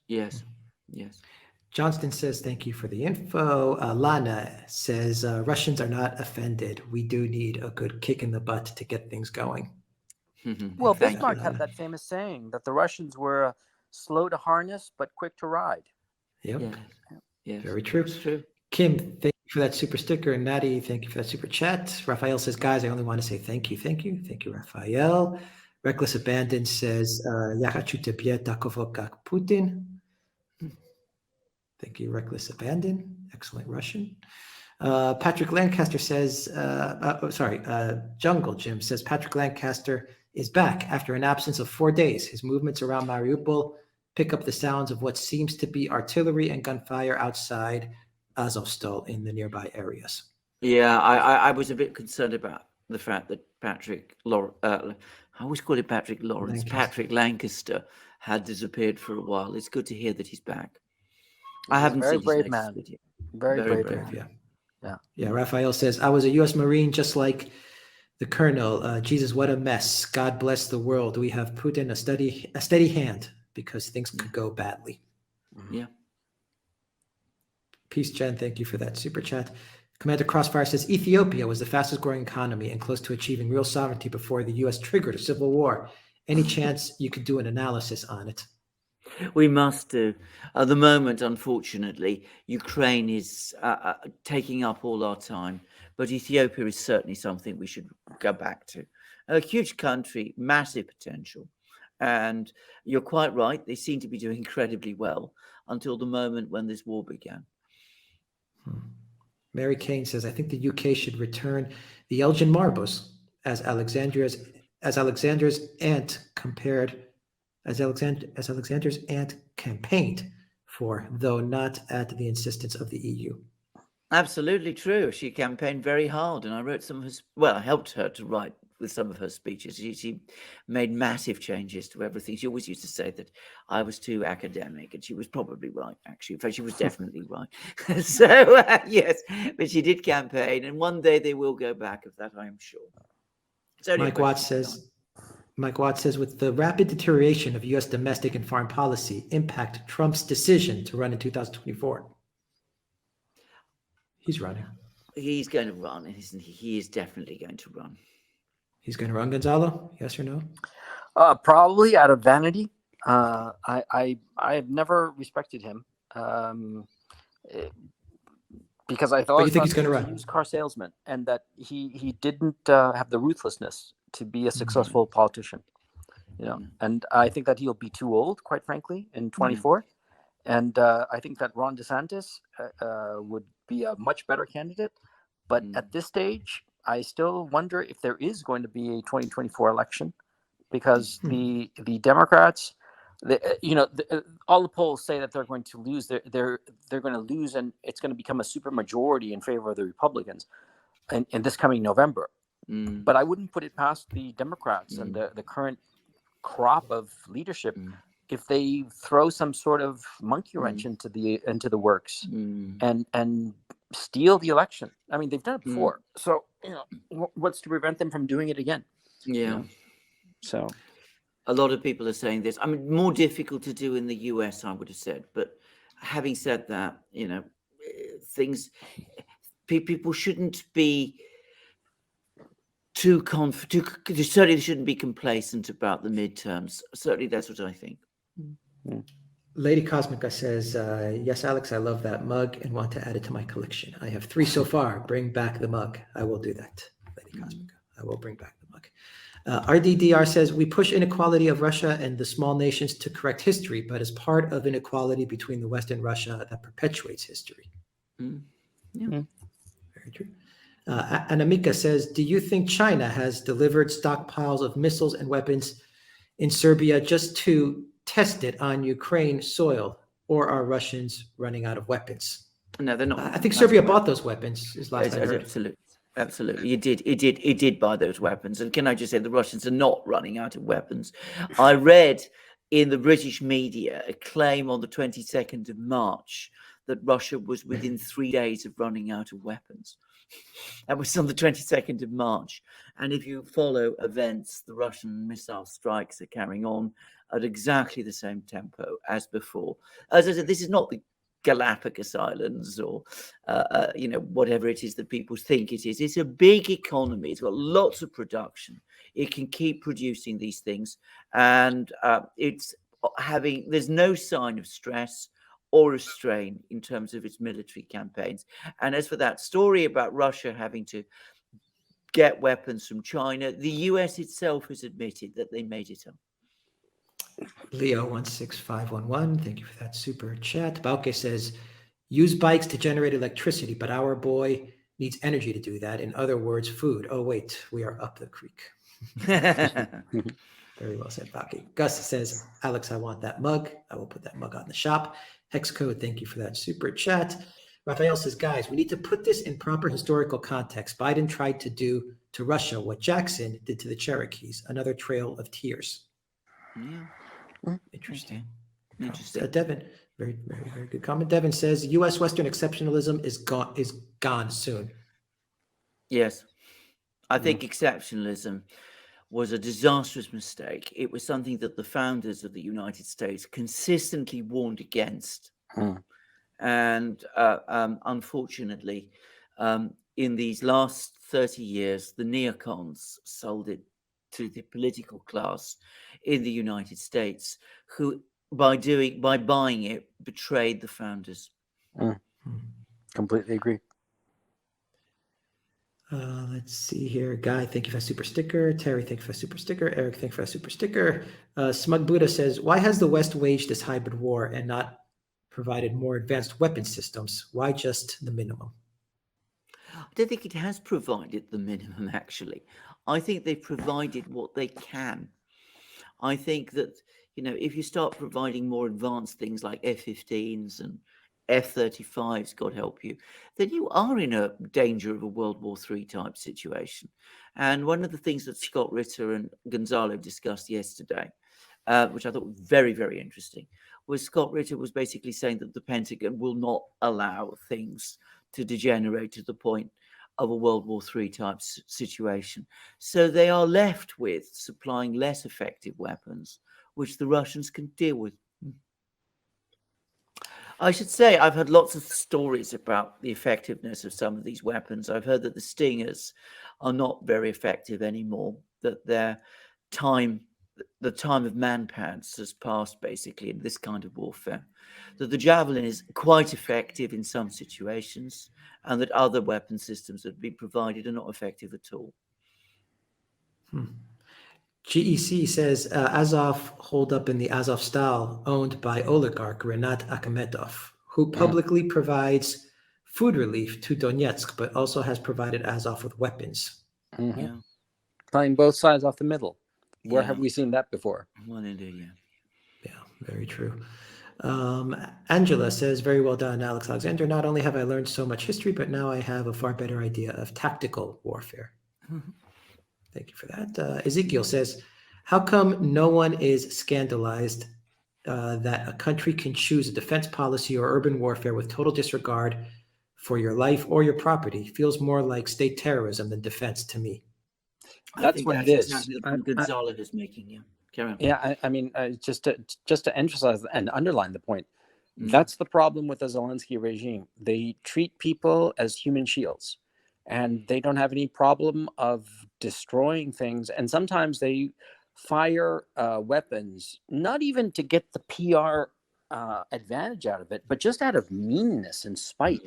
There is people who are not here do not understand this. And frankly, I would not have realized this a month and a half ago because I didn't see it. I didn't understand it. And I wasn't paying attention, quite frankly. But the hatred of the people running the Zelensky regime, because it's not Zelensky, he's just a puppet. But the people who are behind him, the people of Right Sector, the people of these various paramilitary groups, these crazy people, hyper-nationalistic, they hate Russians. They hate them with a passion. And they have no trouble whatsoever inflicting horrifying casualties on Russian civilians just out of spite. You know, you have to understand that. It's very difficult to understand that at first because you cannot believe that people can be so cruel and evil. They are. And now I am understanding, or not understanding, but I see how somebody like Pol Pot and the Khmer Rouge can happen. That sometimes certain people are just so inherently evil that they will inflict horrifying atrocities on completely blameless civilians, because that's what's happening here. Amens, thank you for that super sticker. Zuxi says, thank you, gentlemen, interesting and enlightening. Jahanger says, will the Russian boogeyman ever be challenged by folks in the West, in the media and in governments? Keep on with the big bad Russian boogeyman. Every cycle, we go through all these cycles of massive hostility to Russia. Then things always go badly wrong. We then try, or some people try, to sort of restore some kind of relationship with Russia, at least in Europe. People, lots of people I've known who worked hard to try and build bridges, to explain the differences, to explain that the differences are not always that great as people imagine. It always in the end fails, because what invariably happens is that there's always at some point another massive bout of hostility to Russia. And I've come to the view, I'm afraid, that it's structural. I don't mean that the mass of the European population are like this, but the European political class, to my mind, viscerally dislike Russia. And I think that's going to remain the case, well, for the rest of my lifetime, to be straightforward about it. Grim FPV says, compared to the USA's shock and awe on Iraq, Russia is leaving civilian infrastructure, water, power, phone, internet, and the West claim Russia deliberately targeted civilians. Well, indeed. I mean, the proof of It's this. ludicrous. Yes, the Yeah. proof of this. Here we have Gonzalo, and we're able to talk to him. I mean, try and talk to people like this. To have a program like this, in a place like, say, Iraq in 2003, it wouldn't have been possible. There is a fundamental difference, and the point that you're making is entirely true. Multimedia Clip says, surprised YT never punished you guys for supporting Russia. India will beg for Russia's friendship when it's all said and done. Well, we don't support Russia. We tell the truth. Or at least we try to. We try to be as objective as we can. As for what YT does, well, I mean, we've done nothing that we feel transgresses any rules. We've always been extremely careful in all that we've said. What they do is up to them. Yeah, for my part, I have to say that in everything that I see, I try to be as objective and accurate as possible. And like, for instance, there was some video that came out initially when the alleged Russian massacre that we all know about, and somebody said that a hand moved on one of the people lying on the ground. And at first, I thought the same. And there was another video that said that, look, see, the car is passing and the person is getting up. But I examined that specifically, and I realized that what was happening was that it was just an optical effect in both cases. It's too complicated to explain, but it was definitely an optical illusion. Yes. And I said so because I'm not interested in pushing anybody's propaganda. Exactly. I'm interested in the truth. Exactly. And the optical illusion, it was because so many copies had been made of the video that it emphasized this optical illusion, but it was not true. It was the first one was basically a bead of rainwater that was sliding across the windshield and catching the light, and so it looked white, and so you thought it was a hand because it was very small, but it wasn't the hand moving. It was this droplet of water that was sliding by, and it just was at the right angle and gave that illusion. And the other one was because the mirror on the car, a lot of times a mirror will be flat, but when it gets to the edge, it becomes a wide angle so that you can see the blind spot if you're the driver. And what was happening was that the person lying on the floor, on the ground rather, as the car passed and the camera swept to the left, it gave the illusion that the person was standing up, but it wasn't. It was simply because it was transitioning to wide angle. And it gave that, it distorted the figure in a way that gave the illusion that they were standing up. I'm sorry for the long explanation, but I just want to emphasize that my point is never to tell an untruth. It's always to tell the objective truth. Exactly. And irrespective of which side benefits. Exactly. I mean, we don't always get it right, but we make honest and sincere mistakes. Yeah, exactly. Jeanette says, thank you all for saving me from talk radio. Old Christian conservative who has seen so-called conservative go left. Very well said. Jeanette. Bob, thank you for that super chat.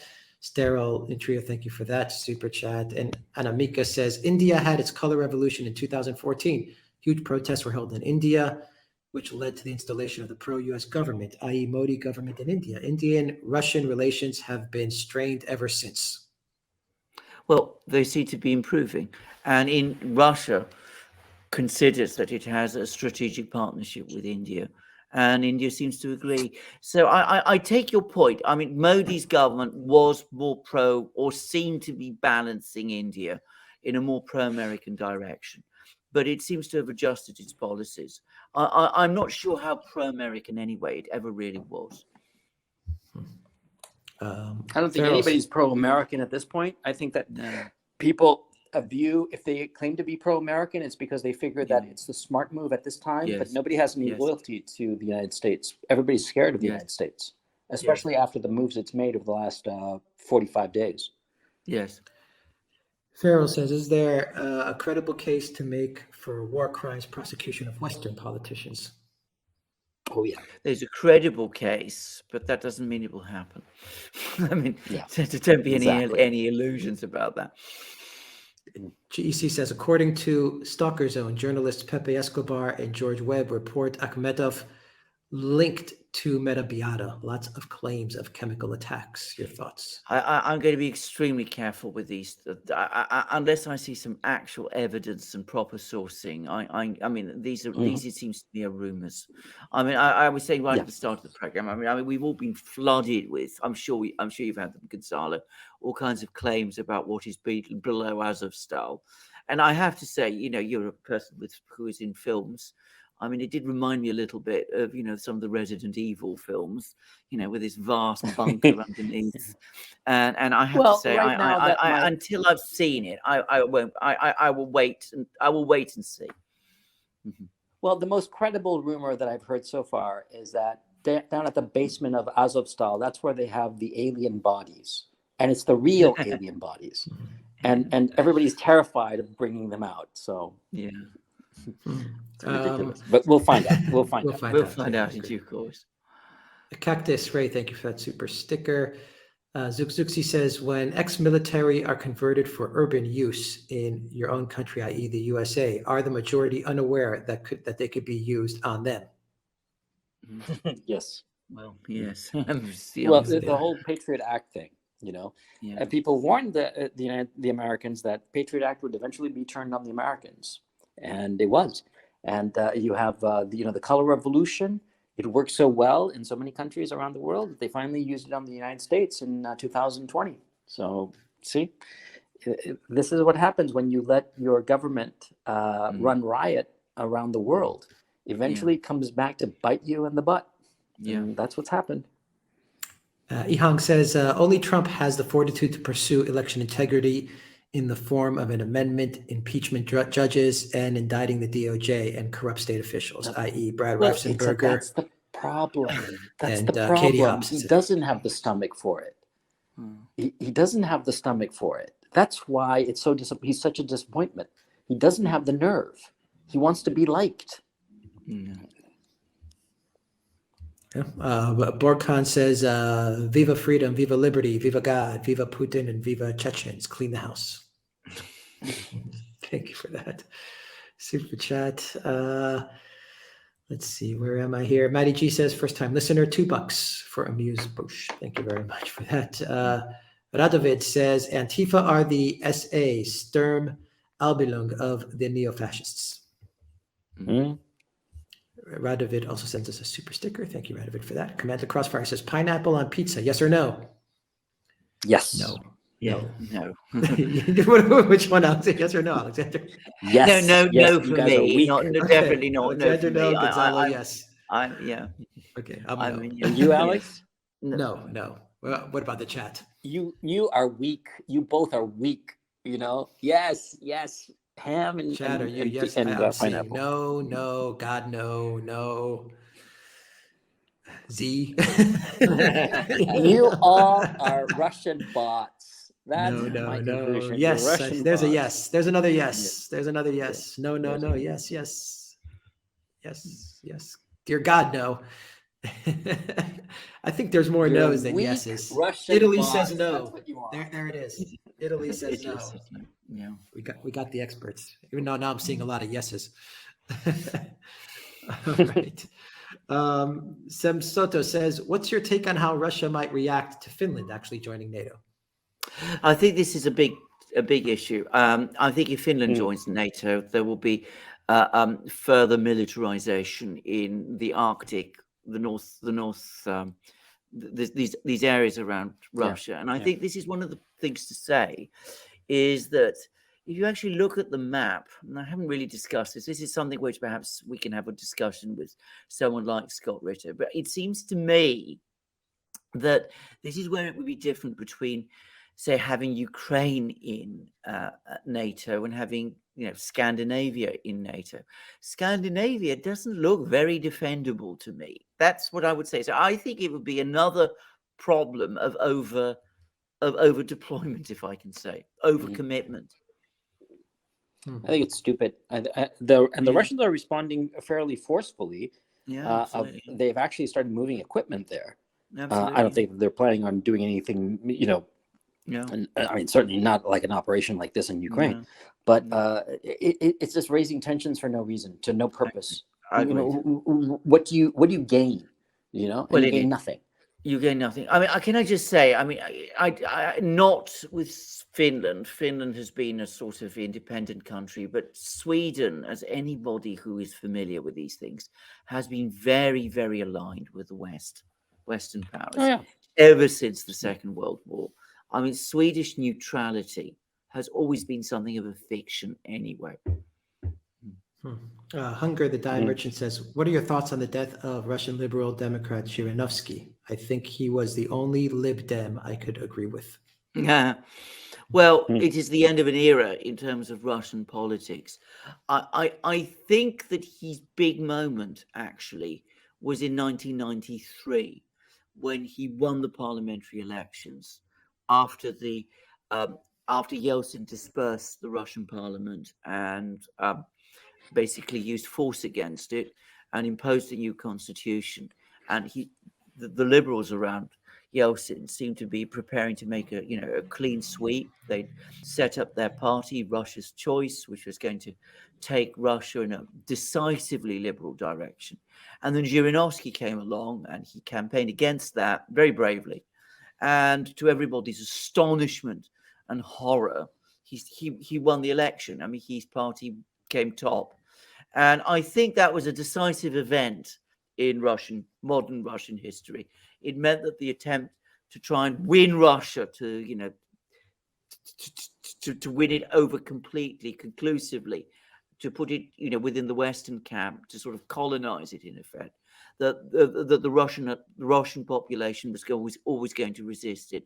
So that was his big moment.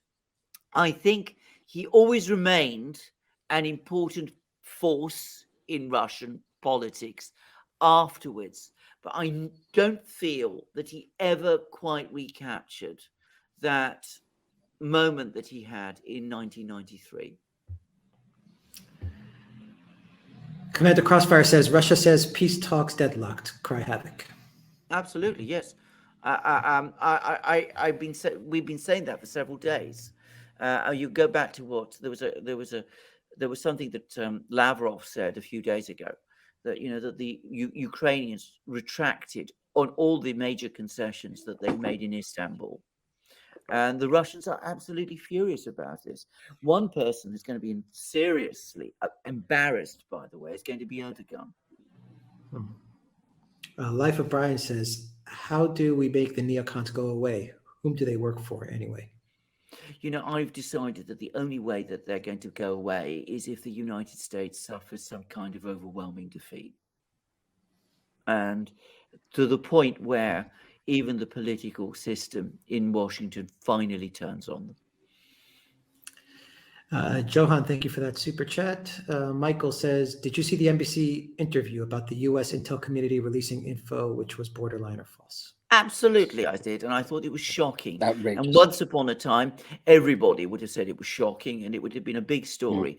And today, people, nod their heads and they say, well, "How clever!" And I think it's disgraceful.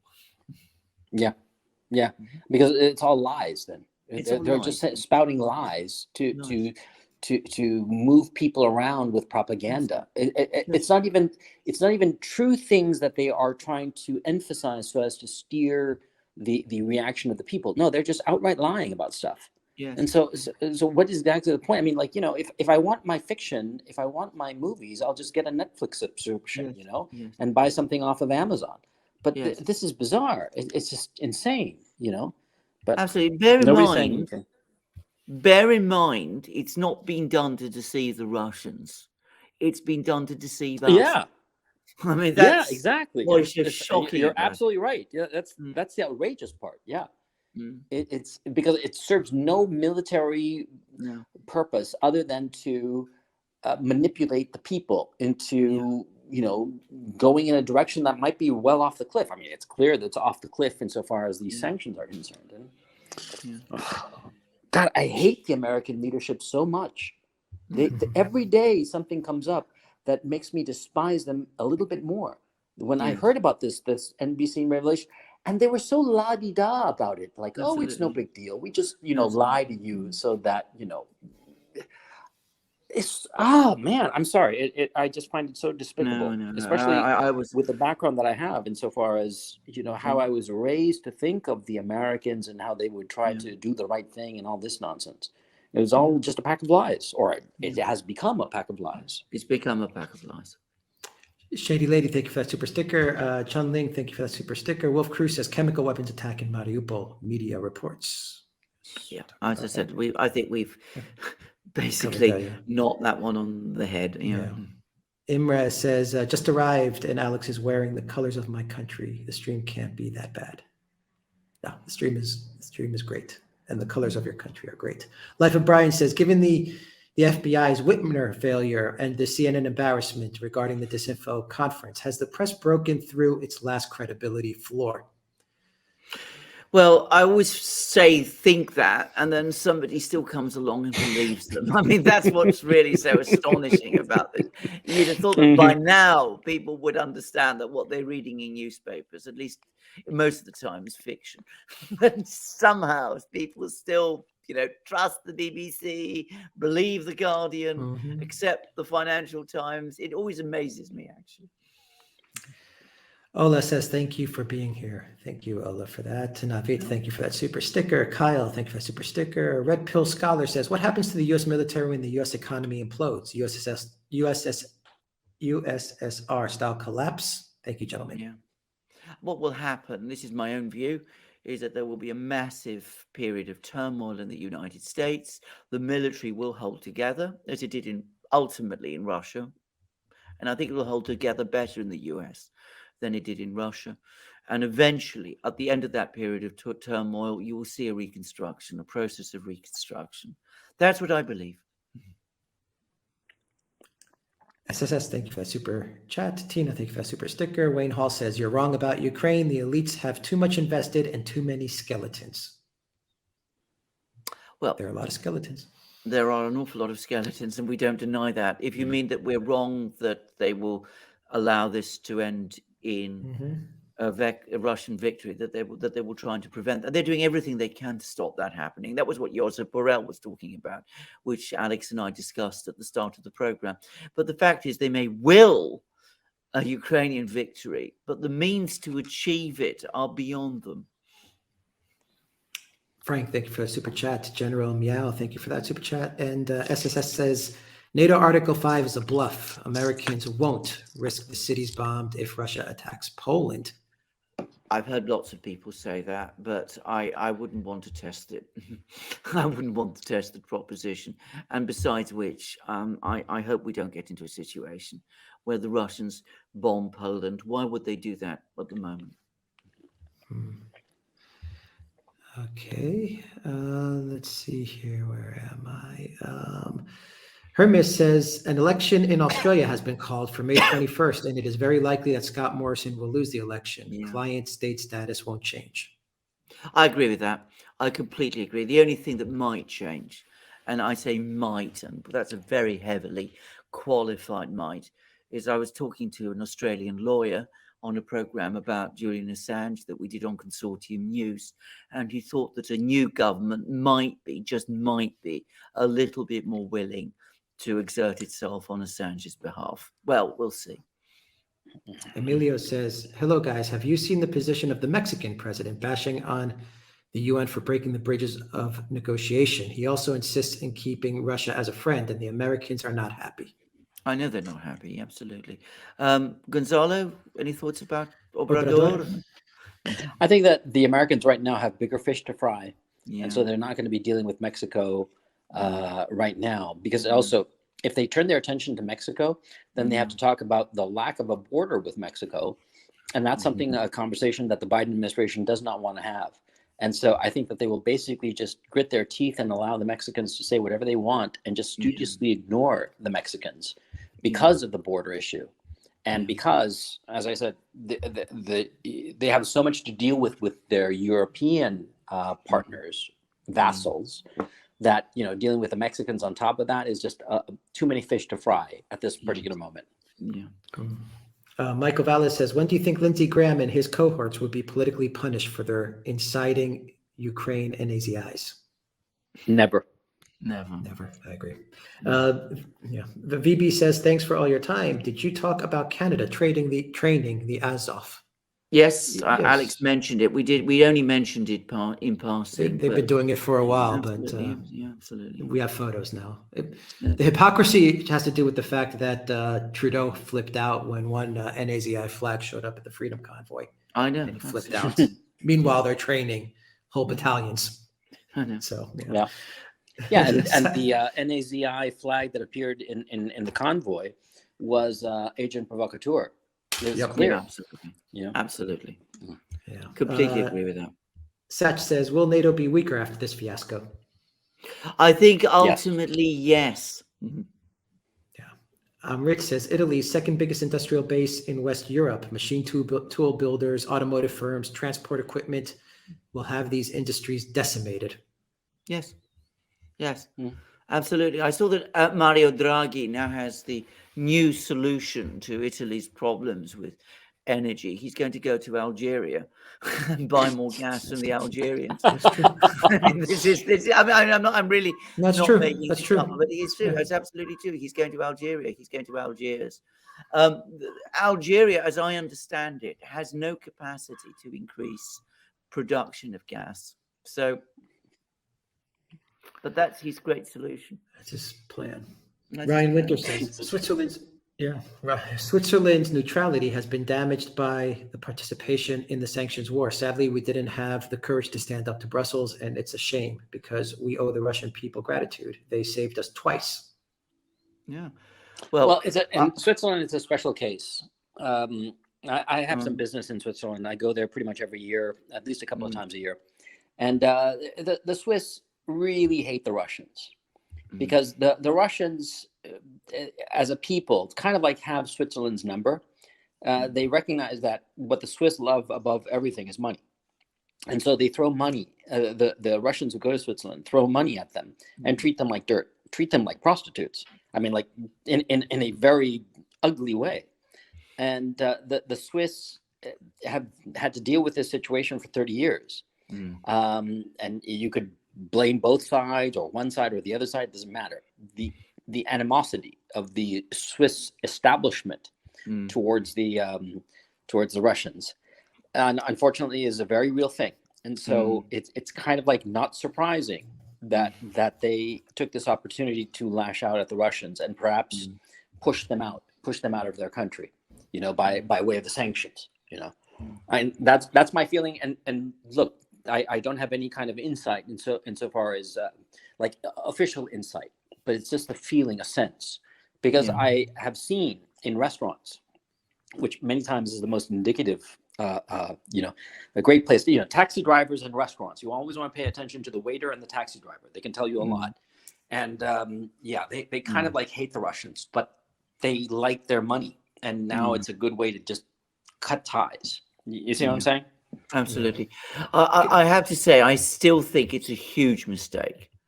I agree. By Switzerland. I mean, I think it's a huge mistake. I think Switzerland's whole success since the Congress of Vienna back in 1815 is precisely its adherence to neutrality.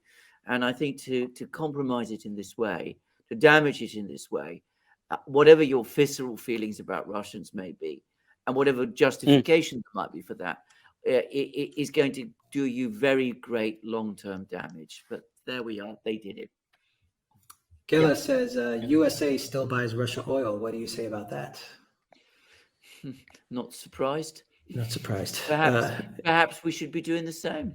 Yeah. In Britain, I was telling Alex right at the start of the program that there's a report in my area of London that gas stations are running out of petrol. And people I'm sorry. People are talking about where you can find petrol. I don't know how serious a problem it is, but it's not got into the media yet. But certainly people are exchanging information about it. Actually, I suspect that they will suppress that information in the press, in the media. Yeah, I wouldn't be surprised. Yeah. Sparky says it's morning in Russia. Thank you, Sparky, for that. Carol, thank you for that. Kind of. Yes. Indeed, yeah. Carol, thank you for the super sticker. Illuminated best choice says, no, thank you for the super sticker as well. Verdi, thank you for the super sticker. Panyello says, I am a Taiwanese. Any suggestions? Any suggestions? I have no suggestions. I mean, I would suggest if I was addressing the Taiwanese government, I would say, look what's happening to Ukraine. Don't do what Ukraine did. Make peace with China. I mean, it's in your interests. And again, I don't think that the Chinese are that preferred solution would be to march into Taiwan. And I think that the better thing to do is not to provoke the Chinese, but to work with them and to try to find some kind of modus vivendi with them. And I think that the space to do that is still there. And if you want to see what the disaster is well, look at Ukraine. Exactly right. I think that also the Taiwanese should make it a point to emphasize to the American not to force their hand, because I think that's what the Americans are going to do, is force their hand, and perhaps unilaterally against the Taiwanese wishes, they might recognize Taiwan's independence.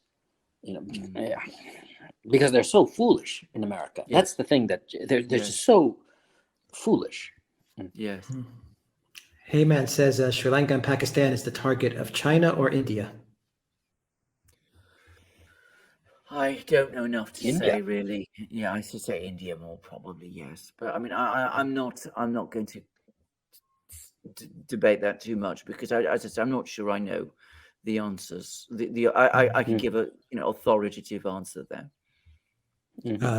Spectre in the Air says, just tuned in, only 4 hours late. Please keep up the great work, Gonzalo. Please stay safe. Love your commentary. Thank you. Thank you very much. We all do that. We all do. We all do. Absolutely. Yep. Miss Texas G says, can you speak about Japan, South Korea, Indonesia as it pertains to Ukraine? Indonesia refuses to support sanctions, won't vote against Russia in the General Assembly, is basically taking very similar line to India. And of course, it's a rising power, and it's one that the United States has looked to for support. Japan has imposed sanctions on Russia, takes openly a very strong line on Russia, but still cooperates with Russia in energy projects in Russia's Far East. South Korea is even less enthusiastic than the other two, rather than Japan is. On the one hand, it still sides with the US because obviously they're allies, but it has tried to limit the damage to its relations with Russia as much as possible. Christopher Adhan says, U.S. inflation at 17% per shadowstates.com. Yeah, we discussed that. 17%. Nick Beardian says, BBC is now reporting that Russians might be using chemical weapons. The West is really pushing the war machine, isn't it? The Western powers are a joke. Yeah, absolutely. No, absolutely correct. I mean, as I said, I think that is an absurd story, actually. I don't think there's any foundation to it. But the British are pushing it very hard. Max says, transistors per centimeter squared determines whether a chip with enough transistors for current computational needs can also keep under practical power constraints. I'm not going to discuss those sorts of things. That's beyond my knowledge. Jinsha says, special interests, ringmasters, Vanguard, BlackRock, State Street, Fidelity, worth trillions, global financial economic control over nations, politicians, wars, Ukraine, etc. Any thoughts? Wow. Well, that's an enormous question. Gonzalo, do you want to start? I mean, True. I'd say, well, okay, let's say true. I think that if we're heading for a hyperinflationary crash, and a full-on smash of the whole globalist economy, a lot of these names are going to go the way of the dodo. And even the ones who have positioned themselves very cleverly, like, for instance, I always get them confused. Everybody gets them confused. Blackstone and BlackRock, that was buying up residential properties because they saw the writing on the wall insofar as the dollar crashing. Ditto with Bill Gates. A lot of people think that Bill Gates bought all that farmland and became the biggest owner of American farmland. because he has some weird, scheme for genetically modified whatever. But no, it was a hedge against inflation. It's been known that the dollar is going to crash for a while by the more sophisticated money, and that's why they got into property and real estate and all the rest. But so many companies, so many great fortunes are based on debt and based on overvaluation of assets. Like take Tesla, for instance. Tesla does not make money off of its cars. It makes money off of the arbitrage of the carbon credits. That's the real source of its money and its profitability. The cars themselves actually lose them money. But Tesla right now is, I forget if it's the largest company, capitalized company in the world, or one of the largest. It's insane and ridiculous. It should not be valued that much, whatever it is. Yeah. But it's because of the overall overvaluation of so many assets. And so when you have a hyperinflationary crash, paradoxically, the prices of commodities rise, the prices of a whole bunch of goods and services rise astronomically, but not only the value of assets, but sometimes even the nominal price of assets collapses as people start to exit them and start to get into hard assets being tangible assets like physical commodities, like real estate and all the rest of it. And you look at, I've done a lot of research on this topic, and that's why I can speak with some measure of knowledge about it. Many times the stock markets will collapse even as the currency is inflating away. I mean, you would think that at least, the stock prices would stay even as the inflation rose of that currency, whatever the currency denominated those stock prices, right? But no, the stock prices go down. They deflate. And so it's a remarkable situation. And what happens is that those people who are owners of these assets, be it stock or bonds, they get hammered. They get annihilated. And once great fortunes vanish, and just like that. Yeah. Stan Littman says, G. Washington wrote, Manifest Destiny was the conquest of China. Look at the seal of the speaker, eagle owning the world. Okay.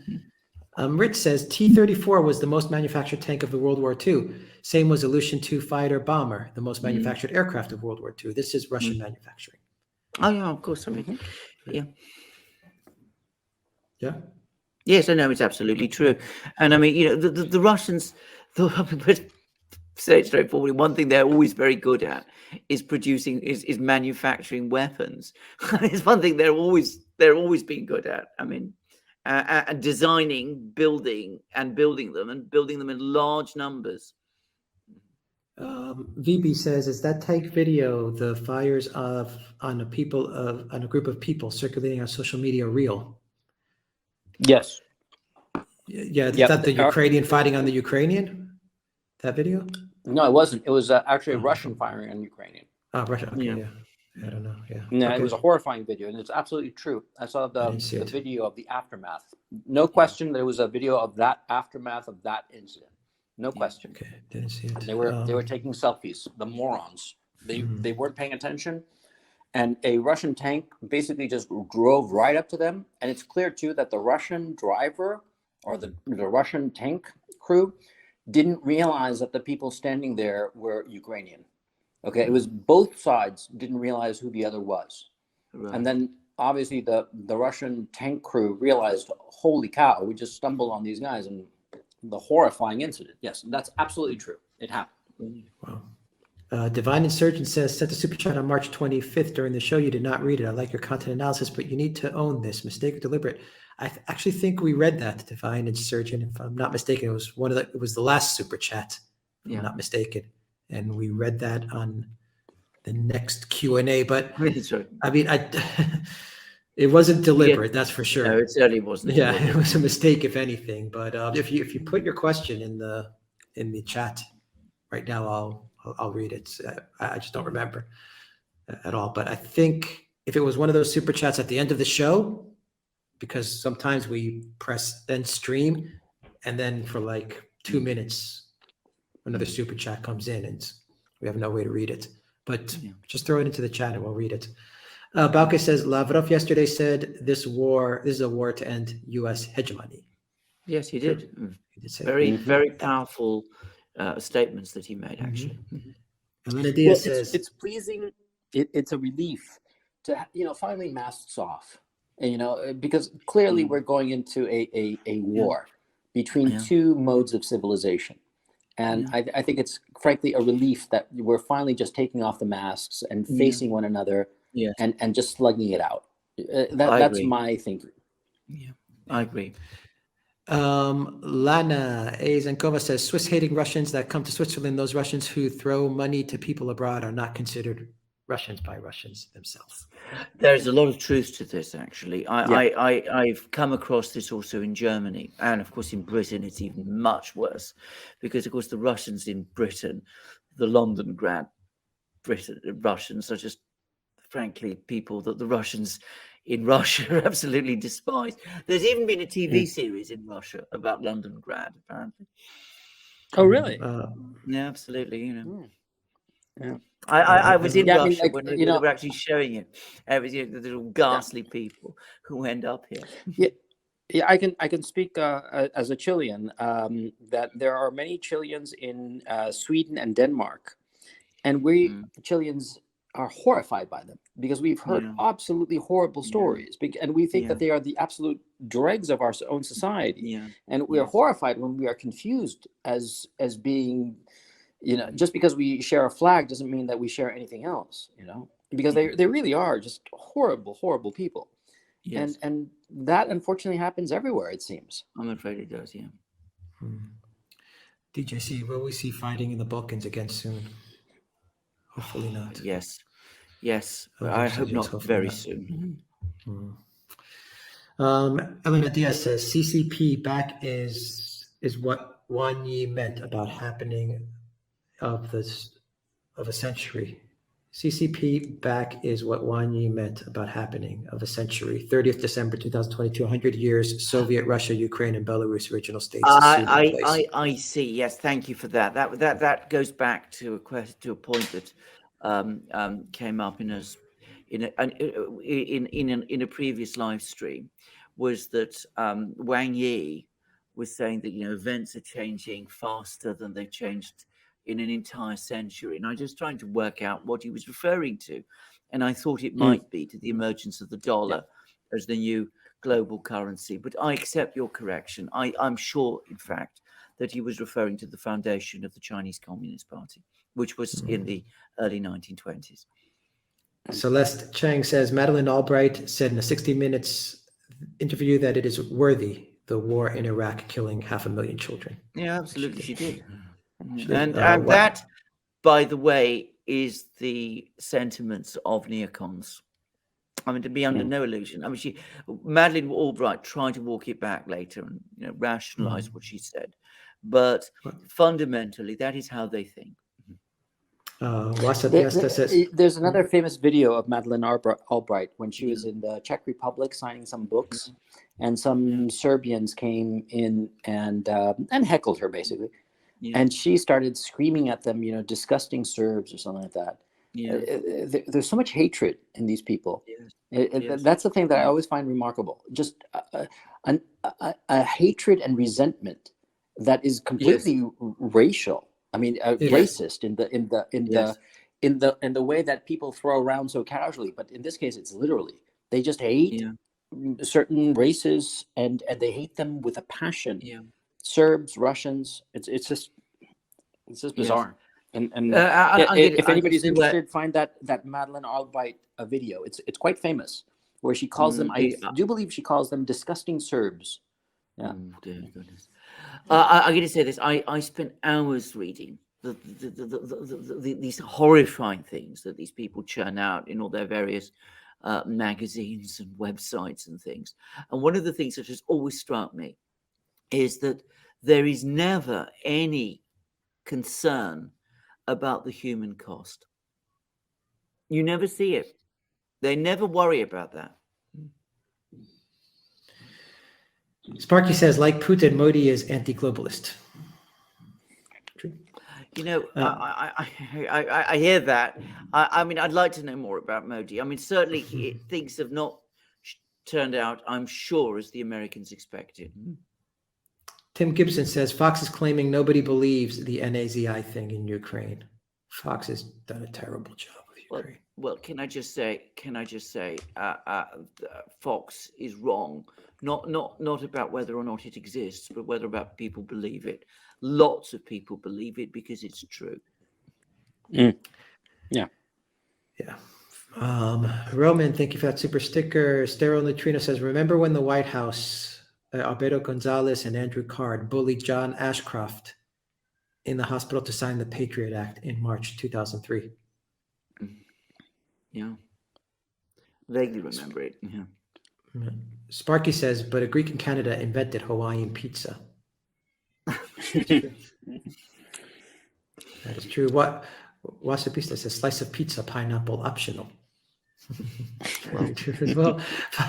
Fox Drake says, Tom's River, New Jersey, USA, possible Brooklyn subway terror attack bomb. 17 wounded, shots fired, false flag. MSM field day thoughts. Don't trust government or MSM. No, we need to get. I need to get a handle on this story. Some big incident has happened. It sounds like a terrible terror attack in New York. Yeah. You know, I will wait and see what it's all about. I mean, I say wait and see. I mean, I'm sure there's lots of news pouring out, but I haven't yet got it. LK says, question for Gonzalo: should Russians return Polish and Hungarian territories of Ukraine, possibly dividing NATO? Yeah, I think that would be the smart move. I've advocated this before, or not advocated. That would be the correct word. I had speculated that this would be the